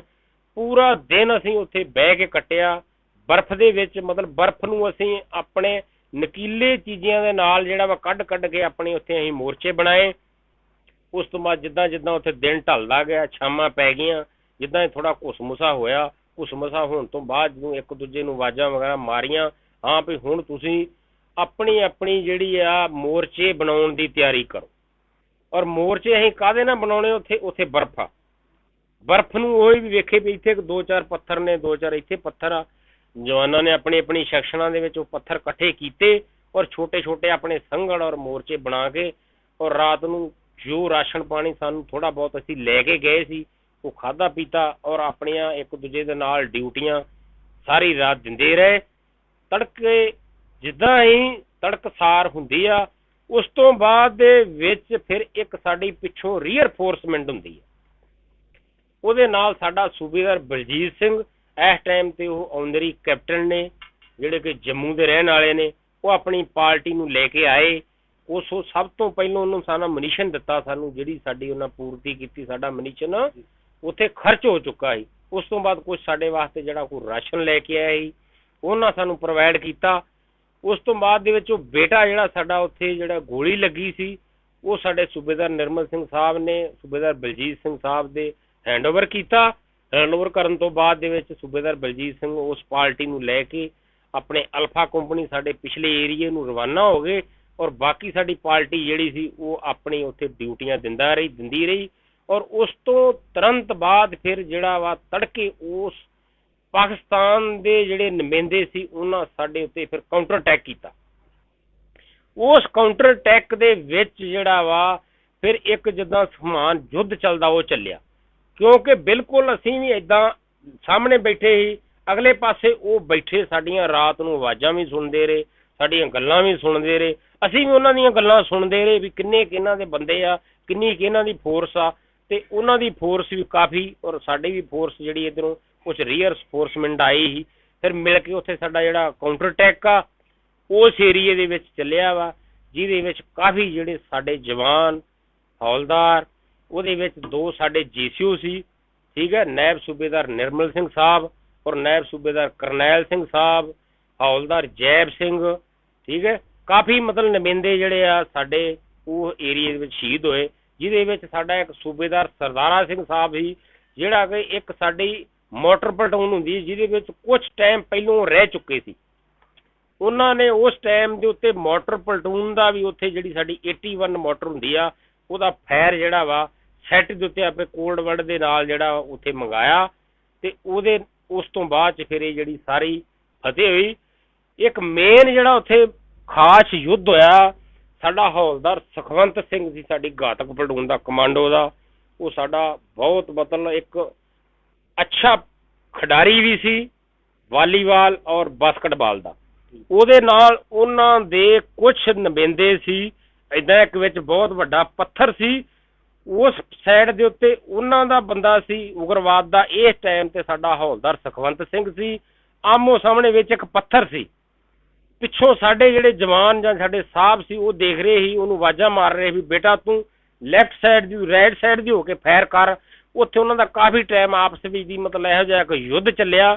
ਲਾਸਟ ਸਾਡੇ ਹੌਲਦਾਰ ਸੁਖਵੰਤ ਸਿੰਘ ਨੇ ਆਪਣਾ ਦਿਮਾਗ ਨੂੰ ਹਾਜ਼ਰ ਰੱਖਦੇ ਹੋਏ ਆਪਣਾ ਉਹਨੇ ਗ੍ਰਨੇਡ ਕੱਢਿਆ, ਉਹਦੀ ਪਿੰਨ ਕੱਢੀ ਔਰ ਸਹਿਜ ਦੇ ਨਾਲ ਉਹ ਜਿਹੜਾ ਪੱਥਰ ਸੀ ਉਹਦੀ ਸਾਈਡ ਤੇ ਸੁੱਟਿਆ, ਔਰ ਉਹਨਾਂ ਦੇ ਜਿਹੜੇ 2-4 ਬੰਦੇ ਸੀ ਉਗਰਵਾਦੀ ਜਾਂ ਉਹਨਾਂ ਦੇ ਫੌਜੀ ਉਹ ਸ਼ਹੀਦ ਹੋਏ, ਔਰ ਸਾਡੇ ਹੌਲਦਾਰ ਸੁਖਵੰਤ ਸਿੰਘ ਦੀ ਔਰ ਸਾਡੀ ਕਮਾਂਡੋ ਟੀਮ ਦੀ ਔਰ ਜਿਹੜਾ ਸਾਡਾ ਪੂਰਾ ਗਰੁੱਪ ਸੀ ਉੱਥੇ ਸਾਡੀ ਉਸ ਟਾਈਮ ਤੇ ਫਤਿਹ ਹੋਈ। ਜਿੱਤ ਦਾ ਮਾਹੌਲ ਕਿਦਾਂ ਸੀ? ਜਿੱਤ ਦਾ ਮਾਹੌਲ ਕਿਦਾਂ ਸੀ? ਜਿੱਤ ਦਾ ਮਾਹੌਲ ਦੇਖੋ ਉਸ ਟਾਈਮ ਦੇ ਉੱਤੇ ਤੇ ਦੇਖੋ ਕੁਛ, ਕਿਉਂਕਿ ਜਿਹੜੇ ਸਾਥੀ ਜਿੱਦਾਂ ਹੁਣ ਆਪਾਂ ਬੈਠੇ ਆ, ਨਾਲ ਦੇ ਬੰਦੇ ਜਦੋਂ ਸ਼ਹੀਦ ਹੋ ਜਾਂਦੇ ਆ ਉਸ ਟਾਈਮ ਤੇ ਉਹਨਾਂ ਨੂੰ ਕਿਉਂਕਿ ਉਸ ਤੋਂ ਬਾਅਦ ਦੇ ਵਿੱਚ ਅਚਾਨਕ ਫਿਰ ਬੰਦੇ ਨੂੰ ਪਤਾ ਲੱਗਦਾ ਯਾਰ ਮੇਰੇ ਨਾਲ ਦਾ ਆ ਵੀ ਹੌਲਦਾਰ, ਆ ਸਿਪਾਹੀ ਮੇਰਾ ਸ਼ਹੀਦ ਹੋ ਗਿਆ। ਕੁਛ ਤੇ ਮਤਲਬ ਬੰਦਿਆਂ ਦੇ ਉੱਤੇ ਮੋਰਾਲ ਦਾ ਵੀ ਅਸਰ ਪੈਂਦਾ ਵਾ ਵੀ ਯਾਰ ਇਹ ਬਹੁਤ ਮਤਲਬ ਸਾਡੇ ਨਾਲ ਮਸੰਦਕ ਯੁੱਧ ਹੋਇਆ ਵਾ, ਲੇਕਿਨ ਮੇਨ ਜਿਹੜੀ ਖੁਸ਼ੀ ਇਸ ਚੀਜ਼ ਦੀ ਹੁੰਦੀ ਆ ਵੀ ਅਸੀਂ ਇਹਨਾਂ ਨੂੰ ਇਸ ਆਪਣੇ ਏਰੀਏ ਦੇ ਵਿੱਚੋਂ ਮਸੰਦਕ ਯੁੱਧ ਕਰਕੇ ਅਸੀਂ ਆਪਣੀ ਚੜ੍ਹਦੀ ਕਲਾ ਬਟਾਲੀਅਨ 8 ਸਿੱਖ ਦੀ ਜਿਹੜੀ ਹੈ ਹੁਣ ਇਸ ਟਾਈਮ ਤੇ ਸਾਡੀ ਬਟਾਲੀਅਨ ਦਾ ਨਾਮ ਚੜ੍ਹਦੀ ਕਲਾ ਬਟਾਲੀਅਨ ਟਾਈਗਰ ਹਿੱਲ ਕਾਰਗਲ ਦੇ ਨਾਂ ਨਾਲ ਵੱਜਦੀ ਆ, ਤੇ ਉਹਦੀ ਮਤਲਬ ਸਾਡੀ ਫਤਿਹ ਹੋਈ ਆ, ਤੇ ਬਹੁਤ ਮਤਲਬ ਇੱਕ ਖੁਸ਼ੀ ਦਾ ਵੀ ਦੌਰ ਹੁੰਦਾ ਵਾ, ਤੇ ਖੁਸ਼ੀ ਦੇ ਨਾਲ ਨਾਲ ਫਿਰ ਜਿਹੜੇ ਜਵਾਨ ਆਪਣੇ ਸ਼ਹੀਦ ਹੋਇਆ ਉਹਨਾਂ ਦਾ ਬੰਦੇ ਨੂੰ ਆਪਣੇ ਅੰਦਰ ਮਨ ਦੇ ਵਿੱਚ ਫਿਰ ਕੁਝ ਸੋਖ ਵੀ ਆ। ਸੁਣਨ ਚ ਮਿਲਿਆ ਸੀਗਾ ਕਿ ਤੁਸੀਂ ਸ਼ਹੀਦਾਂ ਦੇ ਜਿਹੜੇ ਆ ਉਹ ਜਿਹੜੇ ਉਹਨਾਂ ਨੂੰ ਜਿਹੜੇ ਦੇਹ ਸੀਗੇ ਉਹਨਾਂ ਨੂੰ ਲੈ ਕੇ ਤੁਸੀਂ ਆਪ ਇੱਥੇ ਆਏ ਸੀਗੇ। ਜਿਸ ਵੇਲੇ ਉੱਥੇ ਅਸੀਂ ਇਹ ਜਿਹੜੀ ਇਹ ਸਾਹਿਬ ਨੇ ਵਾਕਿਆ ਦੱਸਿਆ ਨਾ, ਉਹਦੇ ਵਿੱਚ ਤਕਰੀਬਨ ਜਿਹੜੇ ਸੀ 21 ਜਵਾਨ, 2 ਜੇਸੀਓ, ਜਿਹੜਾ ਸੂਬੇਦਾਰ BRC ਨਿਰਮਲ ਸਿੰਘ, ਸੂਬੇਦਾਰ ਰਵੇਲ ਸਿੰਘ ਤੇ ਸੂਬੇਦਾਰ ਕਰਨੈਲ ਸਿੰਘ, ਨਾਇਬ ਸੂਬੇਦਾਰ ਕਰਨੈਲ ਸਿੰਘ, ਉਹਦੇ ਨਾਲ ਉਹਨਾਂ ਦੇ 16 ਜਵਾਨ ਸ਼ਹੀਦ ਹੋ ਗਏ ਕਾਊਂਟਰ ਅਟੈਕ ਦੇ ਵਿੱਚ। ਉਹਨਾਂ ਫਿਰ ਕਾਊਂਟਰ ਅਟੈਕ ਦੇ ਵਿੱਚ ਸ਼ਹੀਦ ਹੋਣ ਤੋਂ ਬਾਅਦ ਫਿਰ ਮੇਰੀ ਉੱਥੋਂ ਡਿਊਟੀ ਲੱਗ ਗਈ, ਤੇ ਨਾਲ ਮੇਰੇ ਸੂਬੇਦਾਰ ਬਲਜੀਤ ਸਿੰਘ ਦੀ ਨਾਲ ਡਿਊਟੀ ਲੱਗ ਗਈ ਵੀ ਤੁਸੀਂ ਇਹਨੇ ਸ਼ਹੀਦਾਂ ਨੂੰ ਜਿਹੜਾ ਵਾ ਥੱਲੇ ਸ਼੍ਰੀਨਗਰ ਜਾ ਕੇ ਇਹਨਾਂ ਨੂੰ ਨਵਾਲ ਧਵਾਲ ਕੇ ਤੇ ਮਤਲਬ ਜਿਹੜਾ ਇਹਨਾਂ ਦੀਆਂ ਡੈੱਡ ਬੋਡੀਆਂ ਨੂੰ ਫਿਰ ਘਰੋਂ ਘਰੀ ਪਹੁੰਚਾਉਣ ਦੀ ਜ਼ਿੰਮੇਵਾਰੀ ਫਿਰ ਉੱਥੇ ਲੱਗ ਗਈ, ਕਿਉਂਕਿ ਲੜਾਈ ਉਸ ਵੇਲੇ ਥੋੜੀ ਚਾਲੂ ਹਾਲਤ ਸੀ, ਤੇ ਜਦੋਂ ਟਾਈਗਰ ਹਿੱਲ ਫਤਿਹ ਹੋਣ ਦੇ ਨਾਲ ਥੋੜੀ ਨਰਮਾਈ ਆ ਚੁੱਕੀ ਸੀ, ਤੇ ਫਿਰ ਮੈਨੂੰ ਫਿਰ ਉਹ ਮੌਕਾ ਮਿਲਿਆ ਉਹਨਾਂ ਨੂੰ ਜਿਹੜੀਆਂ ਸ਼ਹੀਦਾਂ ਨੂੰ ਮਤਲਬ ਜਿਹੜਾ ਡੈੱਡ ਬੋਡੀਆਂ ਨੂੰ ਲੈ ਕੇ, ਤੇ ਫਿਰ ਮੈਂ ਸ਼੍ਰੀਨਗਰ ਆ ਗਿਆ, ਤੇ ਸ਼੍ਰੀਨਗਰ ਰਹਿ ਕੇ ਫਿਰ ਮੈਂ ਉਹਨਾਂ ਨੂੰ ਮਤਲਬ ਬਿਲਕੁਲ ਉਹਨਾਂ ਦਾ ਕਰਕੇ ਵਧਾਈ ਆਪੋ ਆਪਣੇ ਜਿਹੜੇ ਪਿੰਡਾਂ ਨੂੰ ਉੱਥੇ ਫਿਰ ਮੈਂ ਛੱਡ ਕੇ ਮੈਨੂੰ ਇਹ ਜ਼ਿੰਮੇਵਾਰੀ। ਕੋਈ ਇਹੋ ਜਿਹੀ ਯਾਦ ਹੈ ਜਿਹੜੀ ਅੱਜ ਵੀ ਕੋਈ ਗੱਲ ਚੇਤੇ ਆਉਂਦੀ ਹੈ ਉਸ ਮਾਹੌਲ ਦੀ, ਕੋਈ ਗੱਲ ਇਹੋ ਜਿਹੀ ਹੋਵੇ ਜਿਹੜੀ ਤੁਹਾਡੇ ਦਿਮਾਗ 'ਚ ਬਹੁਤ ਘਰ ਕਰ ਗਈ ਹੋਵੇ? ਮਾਹੌਲ ਦੇ ਵਿੱਚ ਘਰ ਤੇ ਇਹ ਕਰਨ ਵਾਲੀ ਗੱਲ ਵੀ ਸਭ ਤੋਂ ਵੱਡਾ ਦੁਖਾਂਤ ਉਸ ਵੇਲੇ ਹੀ ਜਦੋਂ ਇੰਨੇ ਜਵਾਨਾਂ ਦੀਆਂ ਲਾਸ਼ਾਂ 21 ਬੰਦਿਆਂ ਦੀਆਂ ਡੈੱਡ ਬੋਡੀਆਂ ਸਾਹਮਣੇ ਵੇਖ ਕੇ ਮਨ ਦੇ ਵਿੱਚ ਇੰਨਾ ਜ਼ਿਆਦਾ ਭੈ ਤੇ ਇੰਨਾ ਜ਼ਿਆਦਾ ਮਤਲਬ ਪਾਕਿਸਤਾਨ ਦੇ ਥਰੂ ਮਤਲਬ ਇੰਨਾ ਮਤਲਬ ਮਾੜੀ ਦੁਰਦਸ਼ਾ, ਦਿਮਾਗ ਖਰਾਬ ਹੁੰਦਾ ਸੀ ਵੀ ਇਹ ਜਵਾਨ ਜਿਹੜੇ ਅੱਜ ਤੋਂ 20 ਮਿੰਟ ਅੱਧਾ ਘੰਟਾ ਪਹਿਲਾਂ ਠੀਕ ਠਾਕ ਸੀ, ਇਹ ਪੂਰੇ ਦੇ ਪੂਰੇ ਇਸ ਟਾਈਮ ਜਿਹੜੇ ਆ ਖੱਫੜਾਂ 'ਚ ਪਏ ਆ। ਤੇ ਮਤਲਬ ਪਾਕਿਸਤਾਨ ਦੇ ਪ੍ਰਤੀ ਬਿਲਕੁਲ ਭਾਰੀ ਰੋਸ ਤੇ ਭਾਰੀ ਗੁੱਸਾ ਜਿਹੜਾ ਜ਼ਾਹਰ ਹੁੰਦਾ ਸੀ, ਕਿਉਂਕਿ ਉਹਨੇ ਕੈਰਤਾ ਦਾ ਕੰਮ ਕੀਤਾ, ਕਿਉਂਕਿ ਸਾਡੇ ਏਰੀਏ ਨੂੰ ਉਹਨੇ ਮਤਲਬ ਕੈਪਚਰ ਕਰਤਾ। ਕੈਪਚਰ ਕਰਨ ਤੋਂ ਬਾਅਦ ਸਾਨੂੰ ਛਡਾਉਣ ਵਾਸਤੇ ਇੱਕ ਅਫਸਰ, 4 JCO ਤੇ 30 ਜਵਾਨ ਜਿਹੜੇ ਸ਼ਹੀਦ ਕਰਾਉਣੇ ਪਏ ਤੇ ਤਕਰੀਬਨ 80-85 ਜਵਾਨ ਜਿਹੜੇ ਆ ਜ਼ਖਮੀ ਕਰਾਉਣੇ ਪਏ। ਸਰਕਾਰਾਂ ਦਾ ਕੀ ਰੋਲ ਲਿਆ ਉਸ ਸਮੇਂ? ਸਰਕਾਰਾਂ ਦਾ ਰੋਲ ਉਸ ਵੇਲੇ ਸਾਡੇ ਪ੍ਰਧਾਨ ਮੰਤਰੀ ਅਟਲ ਬਿਹਾਰੀ ਵਾਜਪਾਈ ਸੀ, ਬਹੁਤ ਹੀ ਵਧੀਆ ਉਦੋਂ ਰੋਲ ਰਿਹਾ ਸਰਕਾਰਾਂ ਦਾ। ਖਾਸ ਕਰਕੇ ਉਦੋਂ BJP ਦੇ ਵਿੱਚ ਜੋ ਮੌਜੂਦਾ ਸਰਕਾਰ BJP ਦੀ ਹੀ ਰਲੀ ਮਿਲੀ ਸਰਕਾਰ ਸੀ, ਲੇਕਿਨ ਉਸ ਟਾਈਮ ਤੇ ਸਭ ਤੋਂ ਵਧੀਆ ਮੈਨੂੰ ਮੇਰੀ ਜ਼ਿੰਦਗੀ ਦੇ ਸਭ ਤੋਂ ਵਧੀਆ ਪ੍ਰਧਾਨ ਮੰਤਰੀ ਲੱਗੇ, ਜਿਨ੍ਹਾਂ ਕਿ ਆਰਮੀ ਦੇ ਵਿੱਚ ਸਭ ਤੋਂ ਵੱਡੀ ਆਰਮੀ ਨੂੰ ਇਹ ਉਹਨਾਂ ਨੇ ਫੈਸਿਲਿਟੀ ਦਿੱਤੀ ਵੀ ਇਹਨਾਂ ਜਵਾਨਾਂ ਦੇ ਸ਼ਹੀਦ ਪਰਿਵਾਰਾਂ ਦੇ ਡੈੱਡ ਬੋਡੀਆਂ ਘਰ ਘਰ ਪਹੁੰਚਾਉਣ ਦੀ ਉਹਨਾਂ ਨੇ ਮਤਲਬ ਗਵਰਨਮੈਂਟ ਦੇ ਵਿੱਚ ਲਿਖਤੀ ਰੂਪ ਦੇ ਵਿੱਚ ਇੱਕ ਸੰਦੇਸ਼ ਦਿੱਤਾ ਵੀ ਹਰ ਇੱਕ ਜਵਾਨ ਦੀ ਡੈੱਡ ਬੋਡੀ ਘਰ ਜਾਵੇਗੀ। ਸਿਰਫ ਸਰਕਾਰਾਂ ਦਾ ਇਹ ਰੋਲ ਤੇ ਬੇਹੱਦ ਬਹੁਤ ਵਧੀਆ ਰਿਹਾ, ਪਰ ਲੇਕਿਨ ਜਿਹੜੇ ਜਵਾਨ ਸ਼ਹੀਦ ਹੋ ਗਏ ਉਹਨਾਂ ਜਵਾਨਾਂ ਨੂੰ ਤੇ ਮਤਲਬ ਉਹਨਾਂ ਨੂੰ ਮਨਦਾ ਮਾਨ ਸਨਮਾਨ ਬਹੁਤ ਵਧੀਆ ਗਵਰਨਮੈਂਟ ਨੇ ਦਿੱਤਾ ਵੀ ਜਿਹੜੇ ਜਵਾਨ ਜ਼ਖਮੀ ਹੋ ਗਏ ਉਹਨਾਂ ਨੂੰ ਕੋਈ ਜ਼ਿਆਦਾ ਮਾਨ ਸਨਮਾਨ ਨਹੀਂ ਦਿੱਤਾ ਜੀ। ਗੱਲ ਕੀਤੀ ਮਾਨ ਸਨਮਾਨ ਦੀ, ਤੁਸੀਂ ਕੀ ਕਹਿਣਾ ਚਾਹੁੰਦੇ ਹੋ? ਮਾਨ ਸਨਮਾਨ ਸਰਕਾਰਾਂ ਵੱਲੋਂ ਬਾਅਦ ਚੋਂ ਕਿਸ ਤਰੀਕੇ ਨਾਲ ਮਿਲਿਆ? ਕਿਉਂਕਿ ਤੁਸੀਂ ਜੰਗ ਜਿੱਤੀ ਆ, ਵਿਜੇ ਦਿਵਸ, ਕਾਰਗਿਲ ਦਿਵਸ ਮਨਾਇਆ ਜਾਂਦਾ ਆ ਹਰ ਸਾਲ, ਜਿਹੜਾ 26 ਜੁਲਾਈ ਨੂੰ ਮਨਾਇਆ ਜਾਂਦਾ, ਤੇ ਤੁਹਾਨੂੰ ਕੋਈ ਮਾਨ ਸਨਮਾਨ ਵੀ ਮਿਲਿਆ? ਨਹੀਂ ਦੇਖੋ ਜੀ, ਸਾਨੂੰ ਮਾਨ ਸਨਮਾਨ ਕੋਈ ਨਹੀਂ ਮਿਲਿਆ, ਕਿਉਂਕਿ ਉਸ ਟਾਈਮ ਦੇ ਉੱਤੇ ਹੀ ਆਪਣੀ ਹਾਜ਼ਰ ਪਲਟਨ ਦੇ ਵਿੱਚ ਸਾਡੀ ਅਜੇ ਬਹੁਤ ਸਰਵਿਸ ਬਾਕੀ ਪਈ ਸੀ। ਲੇਕਿਨ ਜਿਹੜਾ ਗੌਰਮੈਂਟ ਦੇ ਸਨਮਾਨ ਦੀ ਤੁਸੀਂ ਗੱਲ ਕਰਦੇ ਜੀ, ਸਾਹਿਬ ਨੇ ਵੀ ਜਿਹੜੀਆਂ ਗੱਲਾਂ ਦੱਸੀਆਂ ਬਹੁਤ ਮਤਲਬ ਗੌਰਮੈਂਟ ਨੇ ਉਸ ਟਾਈਮ ਦੇ ਉੱਤੇ ਮੇਨ ਤੇ ਸਾਹਿਬ ਨੇ ਮੇਨ ਇਹ ਦੱਸਿਆ ਵੀ ਜਿਹੜੀ ਡੈੱਡ ਬਾਡੀ ਸੀ ਉਸ ਤੋਂ ਪਹਿਲਾਂ ਨਹੀਂ ਤੇ ਜਵਾਨ ਅਗਰ ਕੋਈ ਸ਼ਹੀਦ ਹੋ ਜਾਂਦਾ ਸੀ ਕਿਤੇ ਵੀ ਬਾਰਡਰ ਦੇ ਉੱਤੇ ਜਾਂ ਕਿਤੇ ਵੀ, ਤੇ ਬਹੁਤ ਘੱਟ ਕੋਸ਼ਿਸ਼ ਹੁੰਦੀ ਸੀ ਵੀ ਉਹਦੇ ਪਰਿਵਾਰ ਨੂੰ ਉਸ ਡੈੱਡ ਬਾਡੀ ਨੂੰ ਉਹਦੇ ਪਿੰਡ ਪਹੁੰਚਾਈਏ। ਤੇ ਸਭ ਤੋਂ ਮੇਨ ਤੇ ਹੀ ਸਾਨੂੰ ਇਹ ਬਹੁਤ ਮਤਲਬ ਖੁਸ਼ੀ ਹੋਈ ਵੀ ਕਿਸੇ ਵੀ ਜਗ੍ਹਾ ਦੇ ਉੱਤੇ ਕਿਸੇ ਵੀ ਰੈਜੀਮੈਂਟ ਦਾ ਹੀ, ਚਾਹੇ ਉਹ ਸਾਡੀ ਸਿੱਖ ਰੈਜੀਮੈਂਟ ਸੀ, ਚਾਹੇ ਉਹ 18 ਗ੍ਰਨੇਡੀਅਰ ਸੀ ਸਾਡੀ, ਚਾਹੇ ਕੋਈ ਵੀ ਰੈਜੀਮੈਂਟ ਸੀ, ਕਿਤੇ ਵੀ ਲੱਗੀ ਹੋਈ ਸੀ, ਹਰ ਇੱਕ ਦਾ ਉਹਨਾਂ ਨੇ ਜਿਹੜਾ ਸੀ ਉਹ ਘਰ ਡੈੱਡ ਬਾਡੀ ਉਹਦੀ ਭੇਜੀ। ਤੁਹਾਡੀ ਕਿਸੇ ਵਿਸ਼ੇਸ਼ ਰੈਜੀਮੈਂਟ ਨੂੰ ਕੋਈ ਵਿਸ਼ੇਸ਼ ਸਨਮਾਨ ਦਿੱਤਾ ਹੋਵੇ ਜਾਂ ਕੋਈ ਸਨਮਾਨਿਤ ਕੀਤਾ ਹੋਵੇ ਕਿਸੇ ਤਰੀਕੇ ਨਾਲ? ਨਹੀਂ, ਇਹ ਜਿਹੜੇ ਸਨਮਾਨ ਮਿਲੇ ਉਹ ਤੇ ਸਾਡੀ ਪਲਟਨ ਨੂੰ ਵੀ ਮਿਲ ਚੁੱਕੇ ਨੇ, ਠੀਕ ਹੈ। ਉਹ ਸਨਮਾਨ ਜਿਹੜੇ ਸਾਡੀ ਪਲਟਨ ਨੂੰ ਮਿਲ ਚੁੱਕੇ ਨੇ, 18 ਗ੍ਰਨੇਡੀਅਰ ਨੂੰ ਮਿਲ ਚੁੱਕੇ ਨੇ, ਹੋਰ ਵੀ ਕਈ ਪਲਟਨਾਂ ਨੇ ਜਿਨ੍ਹਾਂ ਨੂੰ ਇਹ ਸਾਰੇ ਸਨਮਾਨ ਮਿਲੇ ਨੇ। ਜਿਸ ਤਰੀਕੇ ਦੇ ਨਾਲ ਉੱਥੇ ਪਲਟਨ ਨੇ ਆਪਣਾ ਜਿਹੜਾ ਸੀ ਅਦਾ ਕੀਤਾ ਹੈ ਕੰਮ, ਉਹਦੇ ਨਾਲ ਔਰ ਜਿਹੜੇ ਹਿਸਾਬ ਦੇ ਨਾਲ ਉਹਨਾਂ ਦੇ ਜਵਾਨ ਸ਼ਹੀਦ ਹੋਏ, ਕਿਹੜੇ ਹਿਸਾਬ ਨਾਲ ਉਹਨਾਂ ਲੜਾਈਆਂ ਲੜੀਆਂ ਵਾ, ਉਹਦੇ ਹਿਸਾਬ ਦੇ ਨਾਲ ਹਰ ਇੱਕ ਪਲਟਨ ਨੂੰ ਔਰ ਇੰਡੀਵਿਜੂਅਲ ਵੀ ਜਵਾਨਾਂ ਨੂੰ ਜਾਂ ਜਿਹੜੇ ਅਹੁਦੇਦਾਰ ਸੀ ਉਹਨਾਂ ਨੂੰ ਸਨਮਾਨ ਮਿਲਿਆ। ਲੇਕਿਨ ਮੈਂ ਮੇਨ ਇੱਕ ਹੋਰ ਸਨਮਾਨ ਦੀ ਗੱਲ ਕਰਨੀ ਚਾਹੁੰਦਾ, ਜਿਹੜੇ ਸ਼ਹੀਦ ਹੋਏ ਪਰਿਵਾਰ ਨੇ, ਕੋਈ ਵੀ ਇਹੋ ਜਿਹਾ ਪਰਿਵਾਰ ਨਹੀਂ ਜਿਹਨੂੰ ਗੌਰਮੈਂਟ ਨੇ ਪੈਟਰੋਲ ਪੰਪ, ਗੈਸ ਏਜੰਸੀਆਂ, ਉਹਨਾਂ ਨੂੰ ਪਲਾਟ, ਮਤਲਬ ਕਹਿਣ ਦਾ ਵੀ ਜਿਹੜਾ ਉਹਨਾਂ ਦਾ ਪਿੱਛੇ ਪਰਿਵਾਰ ਹੈ ਇਸ ਟਾਈਮ ਦੇ ਉੱਤੇ ਰਹਿ ਰਿਹਾ, ਮੈਂ ਆਪਣੇ ਤਨੋਂ ਮਨੋਂ ਮਤਲਬ ਖੁਸ਼ ਹਾਂ ਵੀ ਗੌਰਮੈਂਟ ਨੇ ਹਰ ਪਰਿਵਾਰ ਨੂੰ ਜਿਹੜਾ ਵਾ ਉਹਨੂੰ ਸਰਵਿਸਾਂ ਵੀ ਦਿੱਤੀਆਂ ਨੇ, ਠੀਕ ਹੈ। ਮੈਂ ਇਹ ਨਹੀਂ ਕਹਿ ਰਿਹਾ ਵੀ ਕਿਸੇ ਨੂੰ ਪਿੱਛੋਂ ਨਾ ਗੌਰਮੈਂਟ ਨੇ ਦਿੱਤਾ ਕੁਝ ਨਹੀਂ, ਐਂ ਕਹਿੰਦੇ ਉਸ ਟਾਈਮ ਤੇ ਜਿਹੜੀ ਗੌਰਮੈਂਟ ਨਹੀਂ ਬਹੁਤ ਵਧੀਆ ਗੌਰਮੈਂਟ। ਸਰਦਾਰ ਸਾਹਿਬ, ਪਤਾ ਲੱਗਾ ਆ ਕਿ ਜਿਹੜਾ ਉਸ ਦੌਰਾਨ ਘਟਨਾ ਦੌਰਾਨ ਜਿਹੜਾ ਤੁਹਾਨੂੰ ਕੋਈ ਫਿਜ਼ੀਕਲ ਵੀ ਜਿਹੜਾ ਕੋਈ ਕਸ਼ਟ ਮਿਲਿਆ? ਫਿਜ਼ੀਕਲੀ ਕਸ਼ਟ ਇਹ ਮਿਲਿਆ ਜੀ, ਮਤਲਬ ਉਹਦੇ ਬੰਬਾਰਮੈਂਟ ਦੇ ਨਾਲ ਮੇਰੇ ਕੰਨ ਜਿਹੜੇ ਆ ਉਦੋਂ ਵੇਸਟ ਹੋ ਗਿਆ।